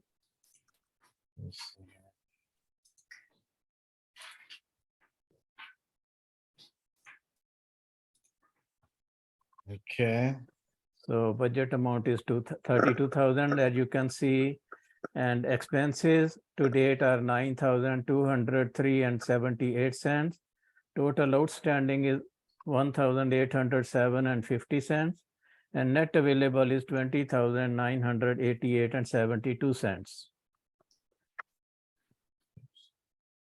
So we have no treasurer, so that's what I'm reading this for the information for the board and the stakeholders. Any question? Becky, do you mind if I kind of go through it just since? No, go ahead, because I'd like to Yeah, just so you know, like, brainstorm with you, just yeah, go for it. it's a little bit like confusing, complicated, but so basically you got to look at these budgeted amounts down here because this net available, a lot of that is going to be spent for our operational. So like when you go to, so the right is what we spent so far. So we spent 1,700 in operational, but we budgeted 19,000. So that's factoring in like what we anticipate our expenses will be for the remainder of our fiscal year. And then our neighborhood purpose grants were budgeted at 5,000. The budget hasn't been updated from the previous vote because we have not gotten our adjustment right here. See, our rollover funds have not appeared yet. So I can't submit the new budget until that comes because we don't have it yet. So neighborhood purpose grants, our budget was 5,000 and we've approved 3,000, but there's also the quilts that we approved that we haven't submitted yet for the 500. And I believe we approved 1,000 for solid, but when we get to the minutes, you'll see there's some, it shows it not being approved. So we need to just clarify and go back and watch the video, whether that was approved or not, but it is in process. And that's pretty much it. Thank you. And the next item we have, that is discussion and possible action to approve $1,500 NPG to Chatsworth Charter High School for VEX robotics. Hilda, can you take it up, please? Yes, I just want to let everyone know, Becky and I went to Chatsworth High School. We met with the principal and also we met with Mr. Minasian, who is here. If you guys can let him in, he could talk to you more about it. And I can read the motion. So can you guys let him in, please? His name is Minasian Vahan. Sure, thank you. Let's get him in here. Jason, can you let Forasad back into the attendees? Yes. I want to make this on. Okay, there's Hassan. Hassan.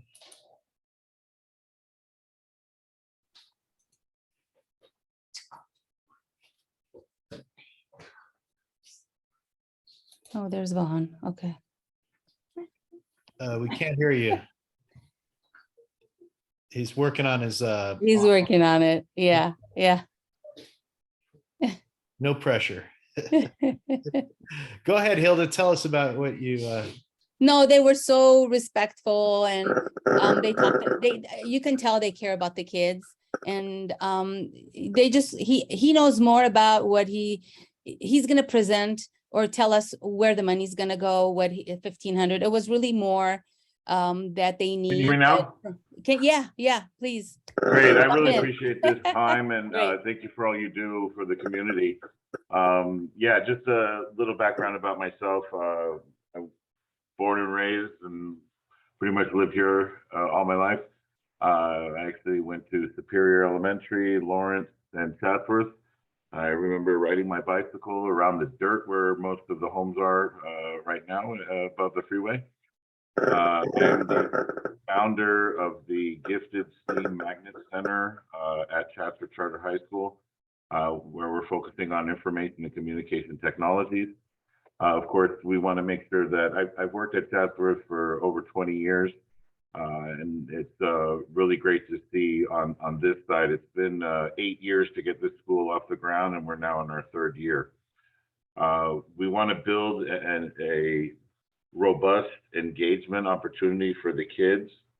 I've been working with David Geringer, who used to be assistant principal at Castle Bay, and now he's the principal at Chatsworth Park Elementary. And so between him and I and other colleagues, to create that sustainable pipeline of educated students with the elementary, middle school at Lawrence. I'm also working with Lawrence Middle School, their new interim principal, Mr. Siegel, and their leadership, Carlos Renderos.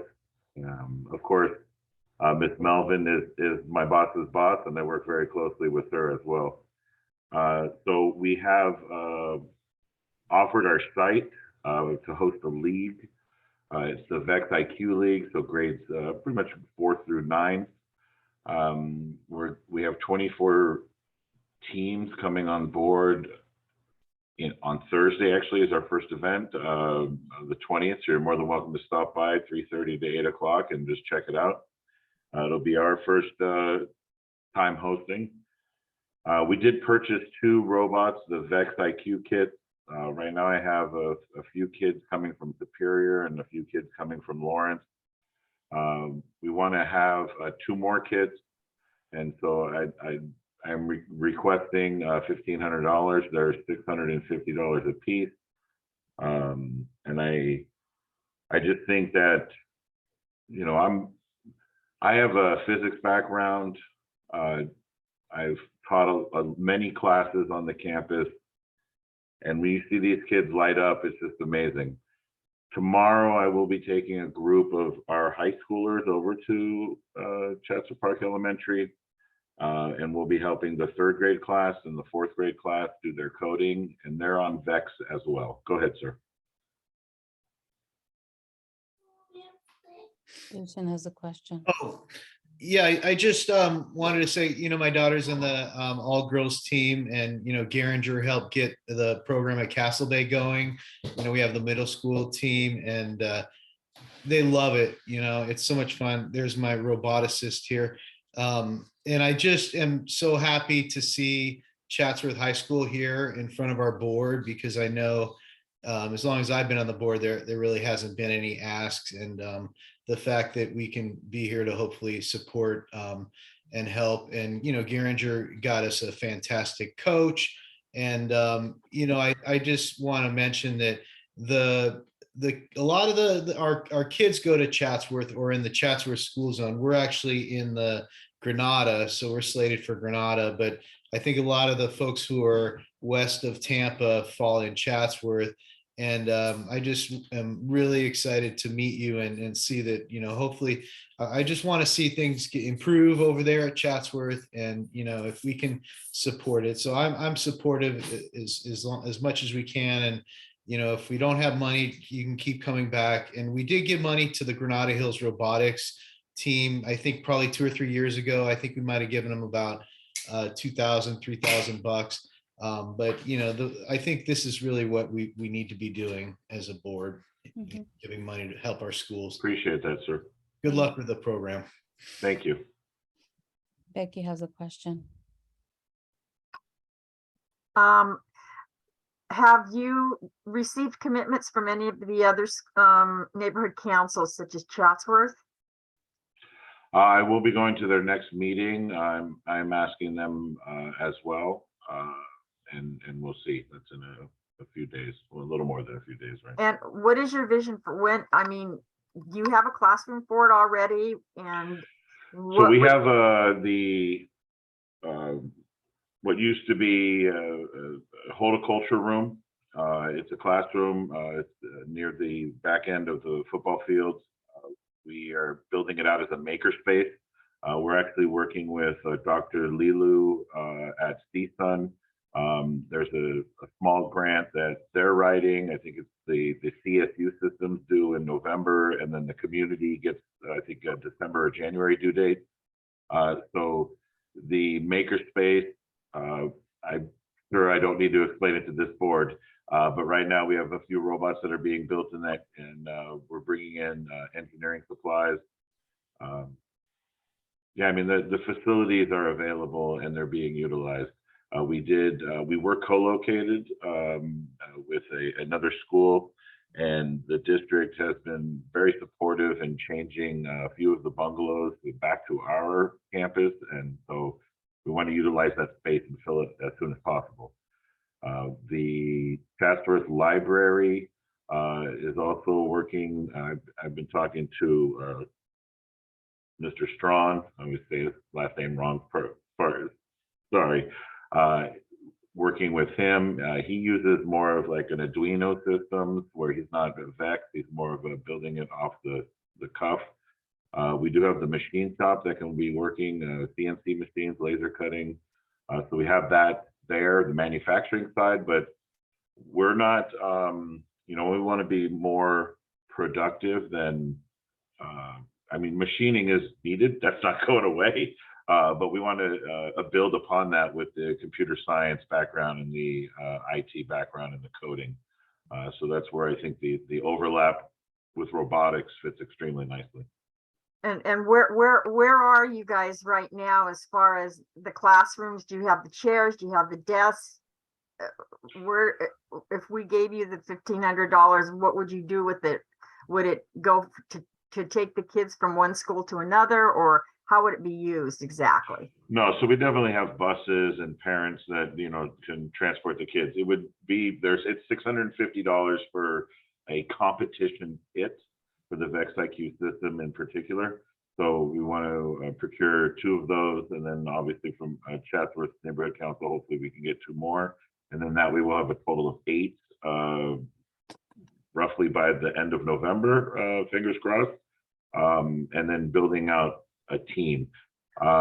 What my vision is that we need to focus, the high schoolers there are 2 kits that are being built right now. I've got a couple kids that some of you might know that are helping me.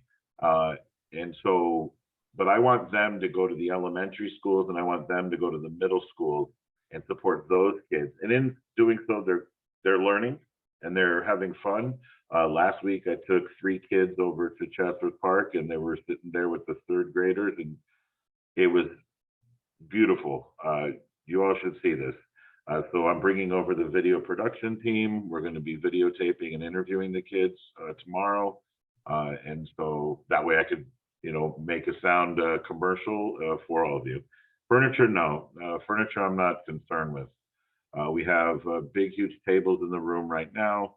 We have countertops that are on dollies. We've been building this out for a while, but I want it to last. And the one way to make it last, being in this business for over 20 years, is the little kids and the parents. And so, I have to get to the elementary schools, even though I'm a high school, a teacher, a coordinator. So we're already talking to our parents about daily visits to other schools: Castle Bay, Porter Ranch, Lawrence, Nobel, Superior, Germain. Even I've got a few contacts so far down as Nevada. And then with Mary's leadership, Miss Melvin's leadership, she oversees Canoga Park and Chatsworth as a high school, but there are 13 other schools that are underneath that umbrella. So we want to make sure that we're having good competition, and Vex seems to be the best way to streamline that across all grade levels. I've spoken to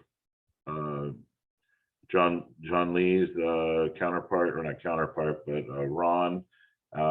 We're hoping to get something from that office going, but I don't have an appointment with that person yet, or with Mr. Lee yet. Okay. Sorry, I don't. Keep I don't know if working that with answers your Ron. question. Keep working with Ron.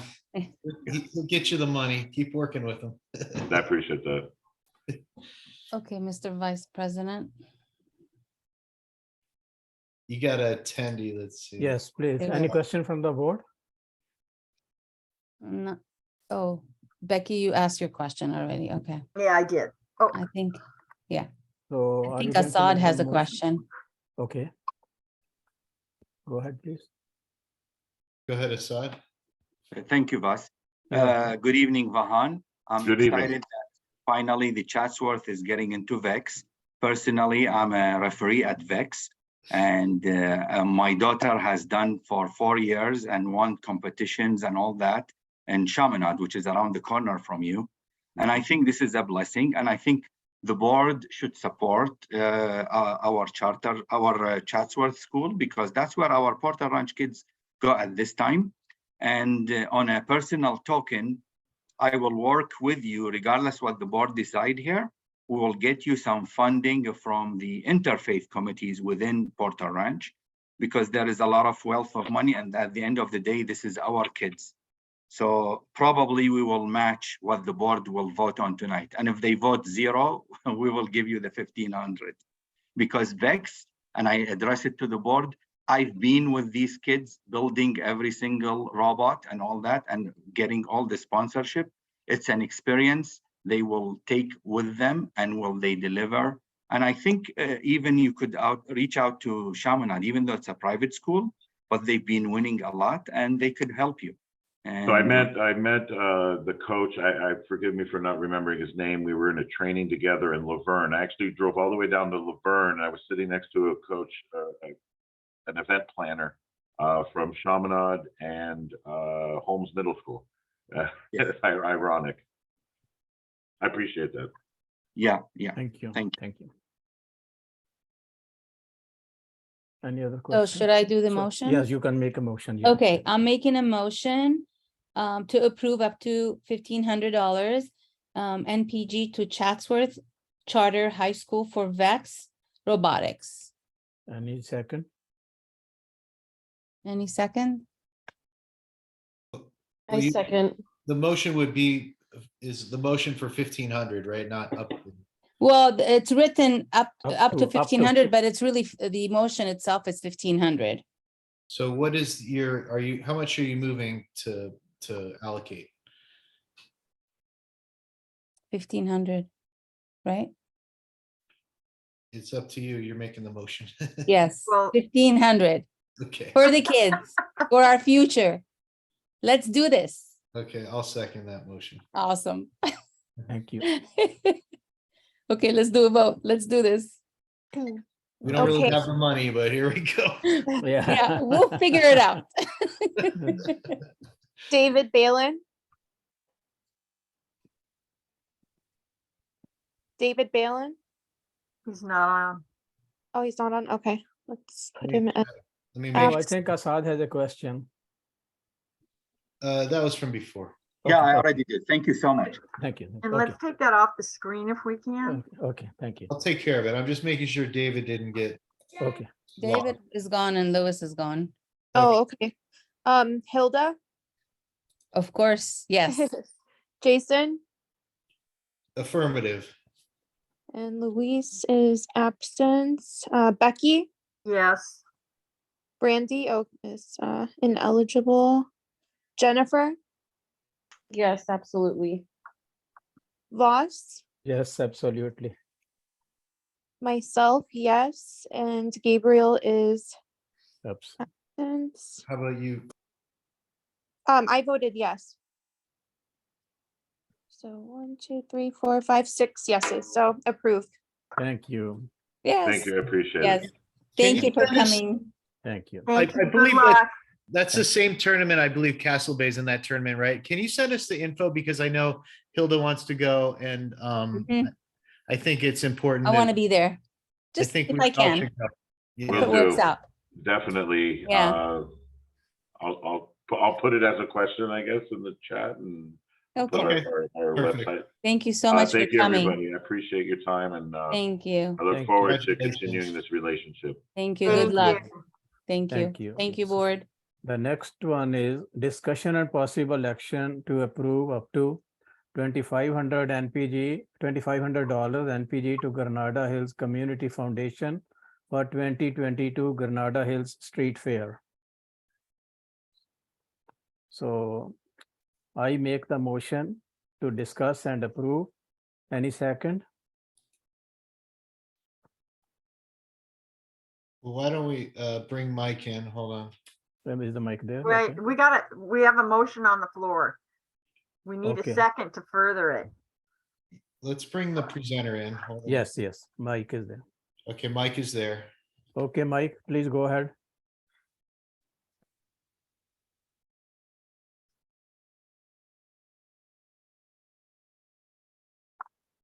Okay, Mike, are you there? Yes, boss, I just want to make a correction. That's Okay, not for the okay. street fair, it's for the parade. Okay. Okay, thank you. You're So, welcome. as many of you know me as the president of Granada Hills South Neighborhood Council, I'm here today representing the Granada Hills Foundation and the Granada Hills Chamber of Commerce. And the reason why I mentioned my affiliate to neighborhood councils is that what we're all about is outreach and community service. And the street fair and the parade are one of the two best events going on here in the San Fernando Valley. And I was really pleased to have you guys join us last year. It was your first year. And I heard various people say that you guys enjoyed it immensely, that there's many people from Porter Ranch that come to the street fair. So it's definitely part of your purview.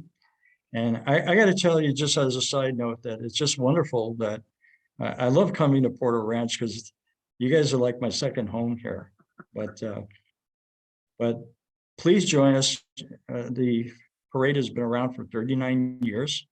And we're also going to go see drill teams and marching bands and equestrians and car shows and Mustang Club, Boy Scouts, Girl Scouts.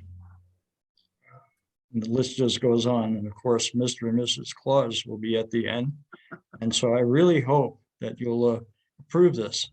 And I'd be happy to answer any questions when you're ready. And any question? Okay, so first I make since everybody is aware of that, we are running out of our funds. We do not have that much of funds available. So I would like to make a motion to approve $500 at this time. So any second? I'll second. Thank you. So discussion and please. I have a Anybody? question. Okay, go ahead. If we donate $500, what kind of what do we get for that? Mike. Well, I mean, aside Do from, we get like our name on anything or? well, yeah, you would get your name as one of the sponsors for the parade, just like you're going to get your name as a sponsor for the street fair. Absolutely. It's And just where good does that, community outreach. there's a lot of people, Mike, that don't know, so that's why I'm asking. Sure, no, I understand. But No, it goes on flyers and advertisement and chamber constant contact. Absolutely. and okay. Any other board member, any other question? You have Larry Fleck in the attendees. Okay, go ahead, Larry. Hello. Yeah. Please Hi, go can you ahead. hear me? Yes, we can. Okay.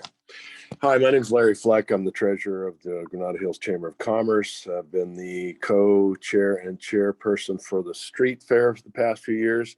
Well, this year I've taken a back seat with the street fair. I am still active behind the scenes. I thought we were discussing street fair tonight. I was on a previous meeting in August, early August. I was out of town and it got tabled, got shelved, the discussion about the street fair. So I'm a little bit confused, but I'm just another fellow doer in the community, and I was hoping to get some kind of sponsorship funds for the street fair.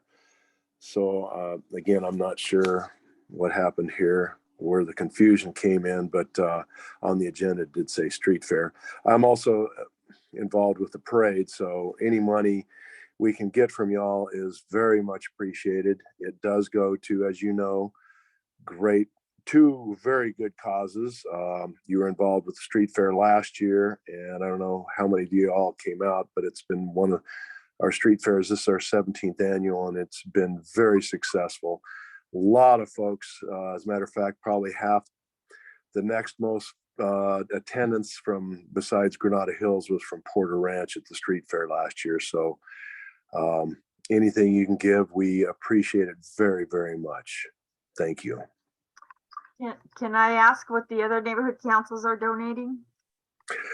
We got 3,500 from North Granada Hills Council, Neighborhood Council, and I think Mike, you can help me out here. South Neighborhood Council, I think, gave us what? Well, Couple we thousand. we have the same problem that you folks do as far as not having a rollover funds as well. But we did give the both the parade and the street fair 1,500 apiece.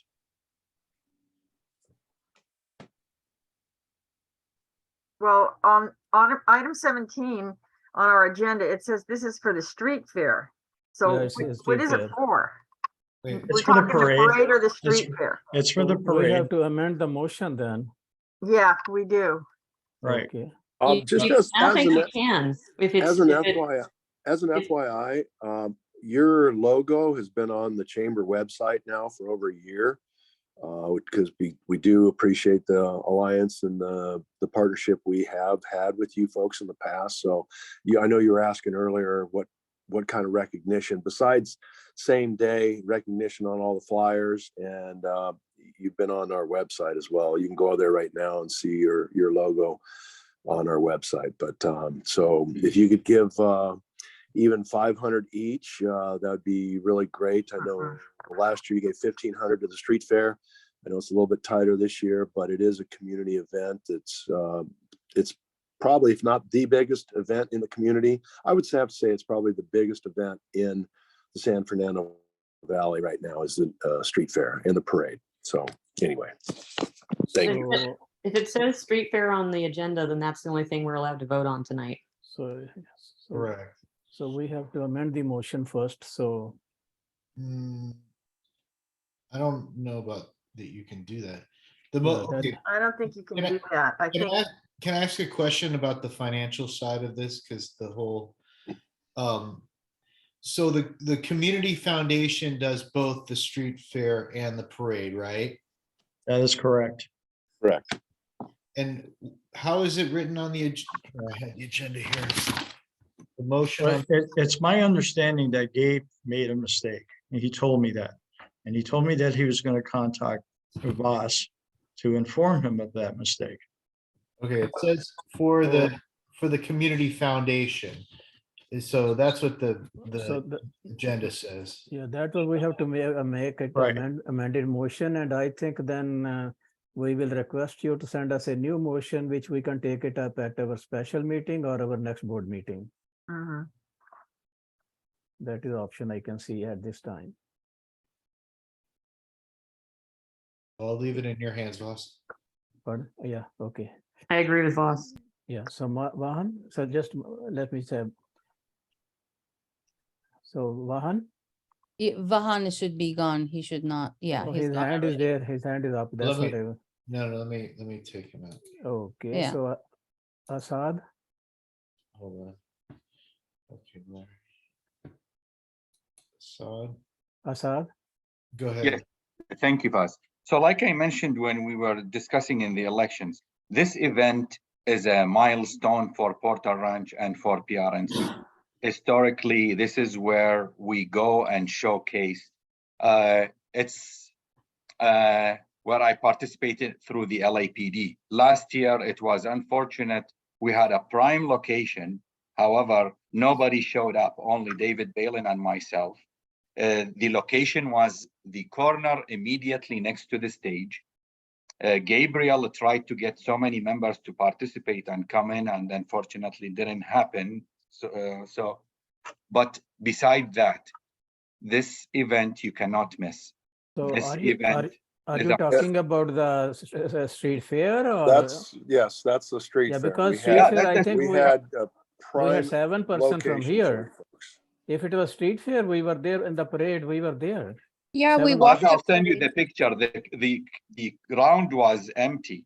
The prime but- location was there and nobody, but anyway, you Yeah. should. We were in the support. car. We were in Yes, the we were in the car. car. There's Yes. two events. There's We the were parade and then there's the street We fair. were 7%. The I street remember fair, that some of one. us Yeah. had knee surgery, some of us Yeah. had broken Yeah. foot. We couldn't work. Yeah, Well, I was I there, know the Becky car was one, that's the there, one I missed. But I'm Hilda was talking there, Christine and about- Becky Jennifer was were there. walking. We were in the Yeah. car. This Yeah, I was Hilda, there pregnant and walking, so. Christine and Jennifer were walking. Yeah. I know. So I anyway, remember. you should be Yeah. there. This is your showcase. This Yeah, we is were the there, jewel yeah. for PRNC to Yeah. be present. Yeah. And Make the be known. comment and So then, for now, we have to amend this motion. So I am recommending we should move this motion to our special meeting or to the next board meeting. So then we'll. Excellent choice, boss. Yeah, I thank agree you. with you.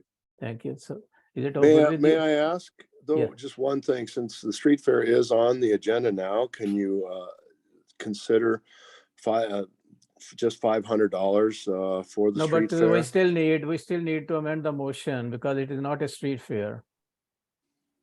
No, it is a street, we're talking two things, a street fair and a parade. They're two separate events on two separate days. So is it street fair or is it the parade? So the motion says $500. no, it says 20. Well, okay, it says 2,500 for the street fair.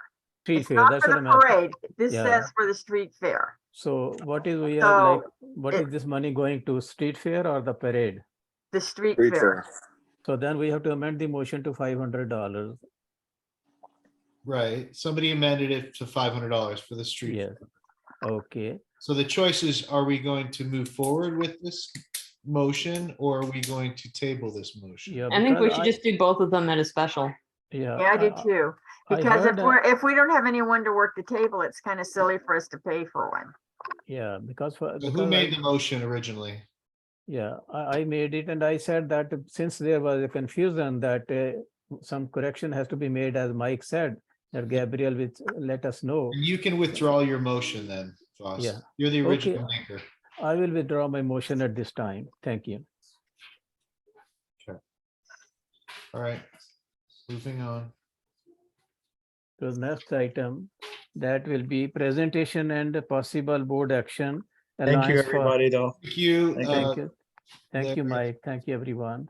So we will take it up in the special meeting. So, I mean, We'll whenever we get the We'll opportunity. try and put it higher up on the agenda next time for you guys. Okay, okay, we will do that. Thank you. Thank you. Thank you. Thank you, Mike. Thank you. So the next item is presentation and possible board action. The Alliance for Quality Broadband of Los Angeles will be discussing closing the digital divide by ensuring every person in LA County has access affordable and reliable broadband internet. So Nick Burrow, is he here? He was here, but I don't see him anymore. So we may have to move this as well. Okay, thank you. We can move it to the next one. Okay, moving on down. Yeah. You and Hilda have a motion here. Yeah, you want me to talk about it, Becky? Yeah, go ahead, Hilda. Okay, so you guys know the pull up banners when you advertise. You Right. can take it with you. I mean, I have one for my business where I can take it to my houses, the open houses, and I pull it up or in the front. It just depends. It's really good visual advertising. It's like silent, but you're there. So anytime that we have events we're sponsoring or an event through Porter Ranch Neighborhood Council, I think it would be a great idea, like to put that banner. Like last Friday, Becky and I were at the where were we? Wait. Gosh, I don't know, we've been to a lot of places this month. I know. Hold on. The Pioneer Fair, the Hold on. Here, State of the Community, right? State of the Community. Yeah. That was the So first what one. what we did was we donated money, right? So, Our own money. huh? Our own money. Yeah. Well, PRNC. Not council money, personal money. No, I'm talking about Porter Ranch Neighborhood Council sponsored, right? Didn't we Right. sponsor? Yes. Yeah.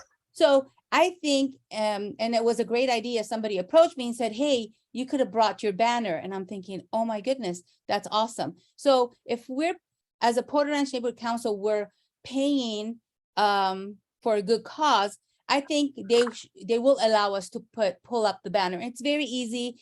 And it's like you could put it in your trunk, take it in, pull it up. When it's over, bring it down. I think it's an awesome idea, just a suggestion, but we want to, it's not just a suggestion. I want this passed if it's possible, because it's for us, we want to show the community. They need to know us. They need to know we're there for them, right? We're their voice, right? So we want to show that we're here. Hello, we're here, right? So it's easy way to say it. So can I can I do the motion? Can I say the motion? Can I read the motion? Okay. Please. Motion to purchase 2 pull-up banners for Porter Ranch Neighborhood Council to be used at events as like an outreach tool to our community, not to exceed 1,000. It will not be more than 1,000. I'll For second. 2. And and just to add to it, like let's say we do the fair in Granada Hills, we don't need to have 5 board members carrying the banner. One person can do it, and it'd be more visual.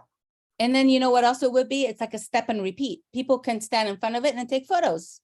And Chatsworth has a really nice one, and I don't really like the fact that they're outdoing us. And we could do generic, no dates or anything. It's just our logo and say who we are, and then maybe possible our website, email address, that's not going to change, and a phone number maybe if you guys want. But if you want to do just email, it's fine. We can work that out too. Yeah. I think it's a good idea. Let's do this. Yeah.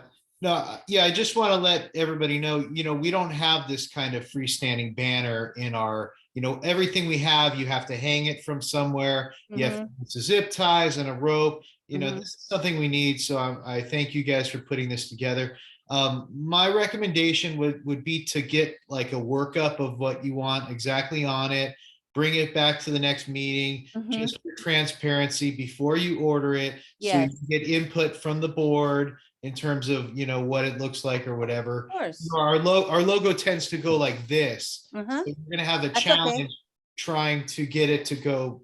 No, it could go like no, because they have okay, they're maybe it won't be a rectangular. challenge. That's fine.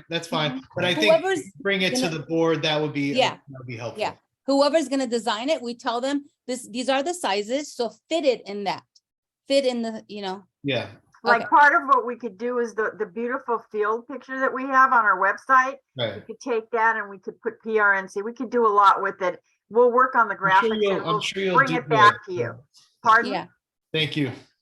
Brandy. I'm done. Brandy. Yeah, I'm happy to help design.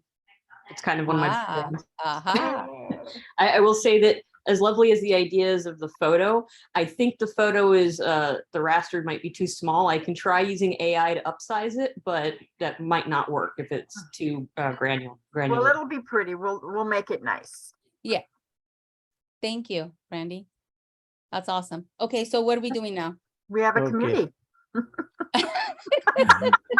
We have a banner committee. Okay, so I read the motion, didn't I? Yeah, let's I did read the motion. Who's gonna second it?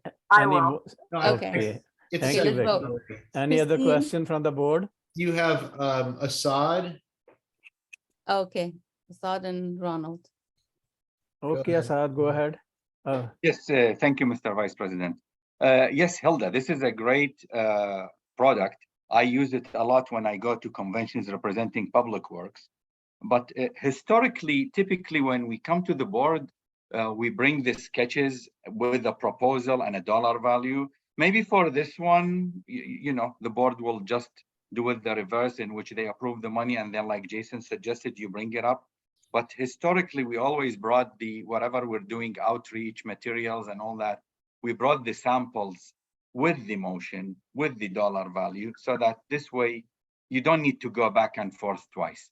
But excellent idea. I'm totally for it. And I think money well spent. Thank you very much for your thoughts on it. Thank you, Assad. Ron? Yeah, hi, Hill, that's an excellent idea you have there. Of course, I'm in total agreement with it, but I was also wondering, Bright Eric's mentioned that we used to do a lot of planting and cleaning up the sidewalks and the streets. Do we have any kind of a banner that you can put in the ground that says this was done by the Porter Ranch Neighborhood Council? We have one left. Yeah, yeah. And we have our banner that you hang. You have to hang it with rope or something. Okay. I think that's a great idea, Ron. If we do, and maybe we can order something when we do it, that we could we leave there did that. permanently. Yeah, when we did the tree work, we had that. Unfortunately, a lot of them got blown away or taken, and so we have one left. Were But they the ones like with the PVC pipe? Made up like that, that we put in the it street? just said work funded by Porter Ranch Neighborhood Council. Was it But a al- but temporary also- sign or permanent? You- I guess that's right. You'll have to go to storage and have a look at it. You just stick it in the ground. It's like goes in like Yeah, that. it's nice to have, if you guys are actually having students do work on the street, that we have a sign, because people drive by and they're wondering what they're doing there, and that'll kind of get some enthusiasm. Thank you, Ron. Thank you, Ron. Thank you. Sharon? Yes, I would just suggest in the motion, if it's to where you're gonna go ahead and approve the amount, not to exceed 10,000 or 10,000, sorry, $1,000, but that they're supposed to come back with the, like an invoice and. Oh, yeah. Oh, yeah. That it's in the motion. Yeah. It's getting approved, but you will be coming back with the graphics and an invoice or quote on there. Can I show on the screen what Yeah. it looks like? I'm just gonna show mine, okay? So I don't know, can you see this? Let's see. That's her for her foundation. That's my real estate sign that I do with the Yeah. open houses. So you could do something like this. It goes all the way up. And then the bottom part is the heavy part where it holds it. And if you think we have an outdoor event and it's windy or whatever, you can get weights, and they're very inexpensive weights. You could hold it, it's there. But this is not, it should not be for when it's windy. We should really take care of it. I mean, it's good for the halls inside, an event, a banquet, by the even one at the entrance, and you can put one by the stage. We could work it out. And for Thank sure, you. we'll get a receipt, or, Well- I'll And get a it'll be bid. nice too when we go back to in-person meetings. Oh, yeah, that would be awesome. All you have to do is pull it up and here we are.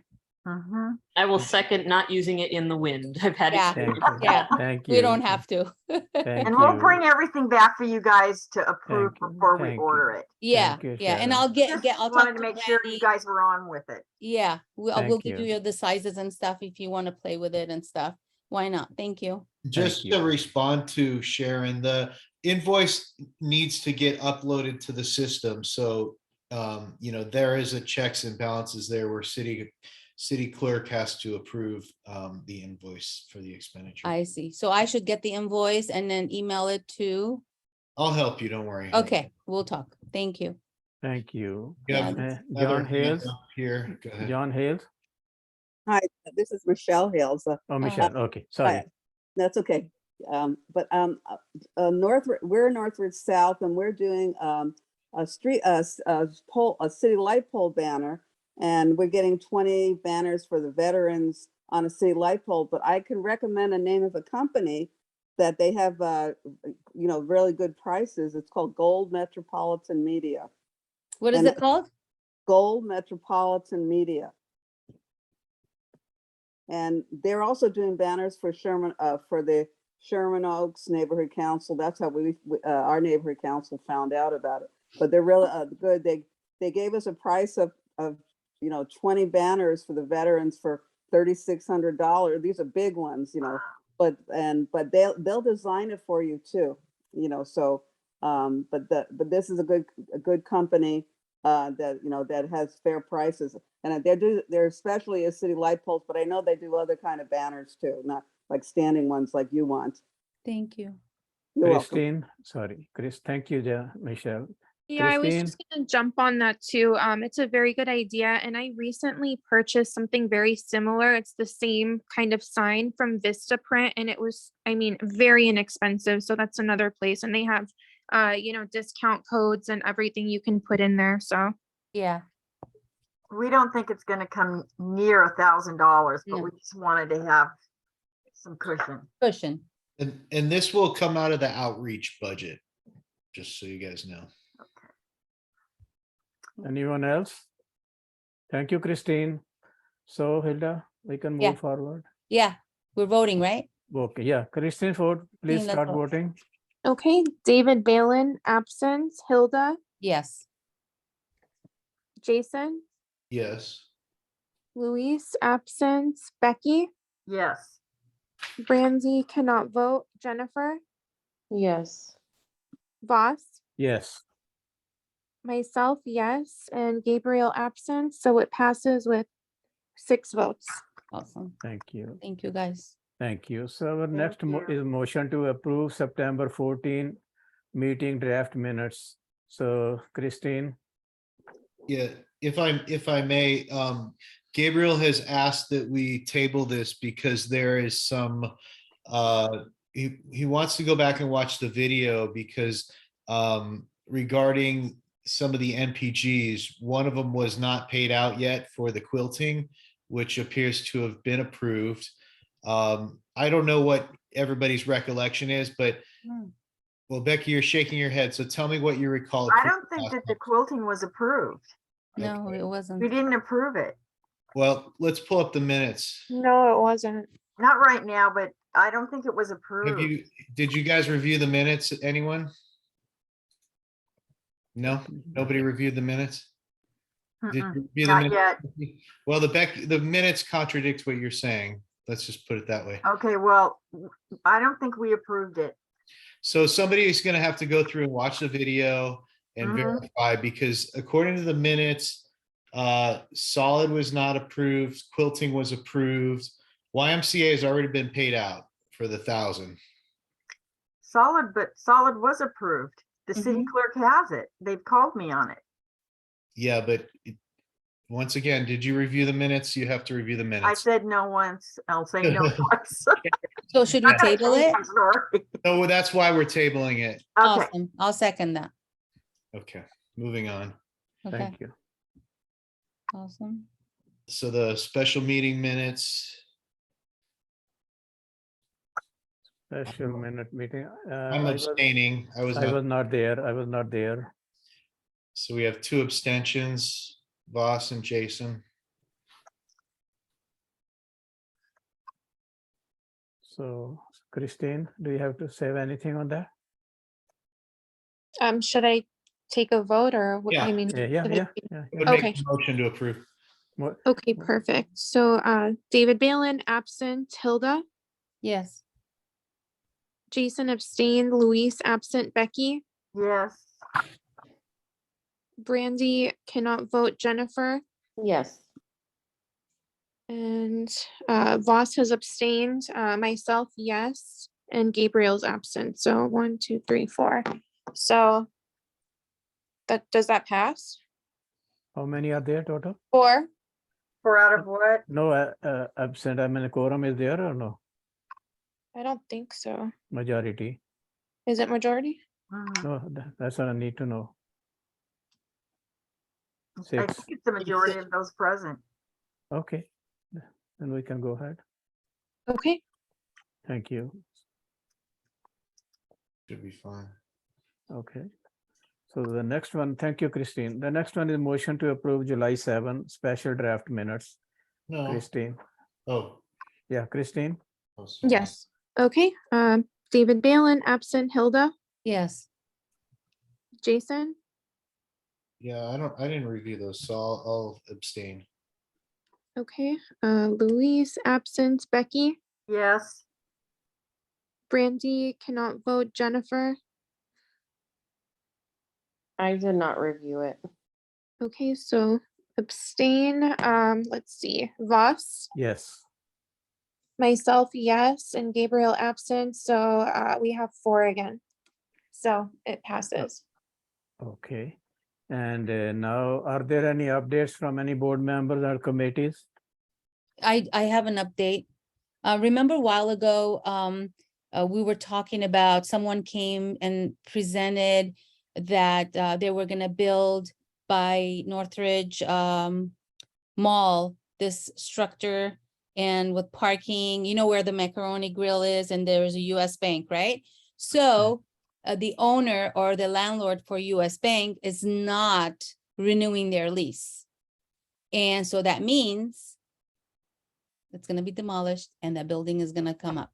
So just to let you guys know. So we need housing anyway, so I agree with that. Some of you didn't want to agree because of traffic and stuff, but hey, we need housing. So just, this is my update. Thank you. And is there anything else on the agenda item? Any update? Just, are we doing committee reports? These are the updates from boards, members and committees. Okay, Solid was a great event.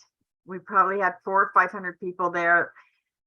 It was just wonderful to have everybody back together. And, you know, be vigilant, look out for your neighbors with these crimes going on up here, and be safe, and that's it. Okay, so there being no other item, we have come to the end of this, and our next meeting will be on November 9th, 2022. And the meeting, I adjourned the meeting at 10:04. Welcome, Bright. All right. Thank you. Welcome, looking Welcome, Bright. forward working So, with you. Bright, you will be, Yay. there will be swearing in for you either at our special meeting or the next board meeting. And good Okay. job, boss, for Yeah. running the meeting. Thank you so very much. I appreciate the This help was and great. assistance Thank from you. Jason in particular and everybody. Thank you so very much. I appreciate. You stay Thank you. And safe. happy Halloween. Thank you. Oh, Happy yeah. Halloween. Thank you. You Good all stay night. safe. Bye, Stay guys. safe. More Stay hours? well. Thank you. You guys don't want to stay up another hour? No, no, no. Oh. You will have to serve the dinner and pizza. Bye. Okay. Good night, guys. Thank you. Good night. Right.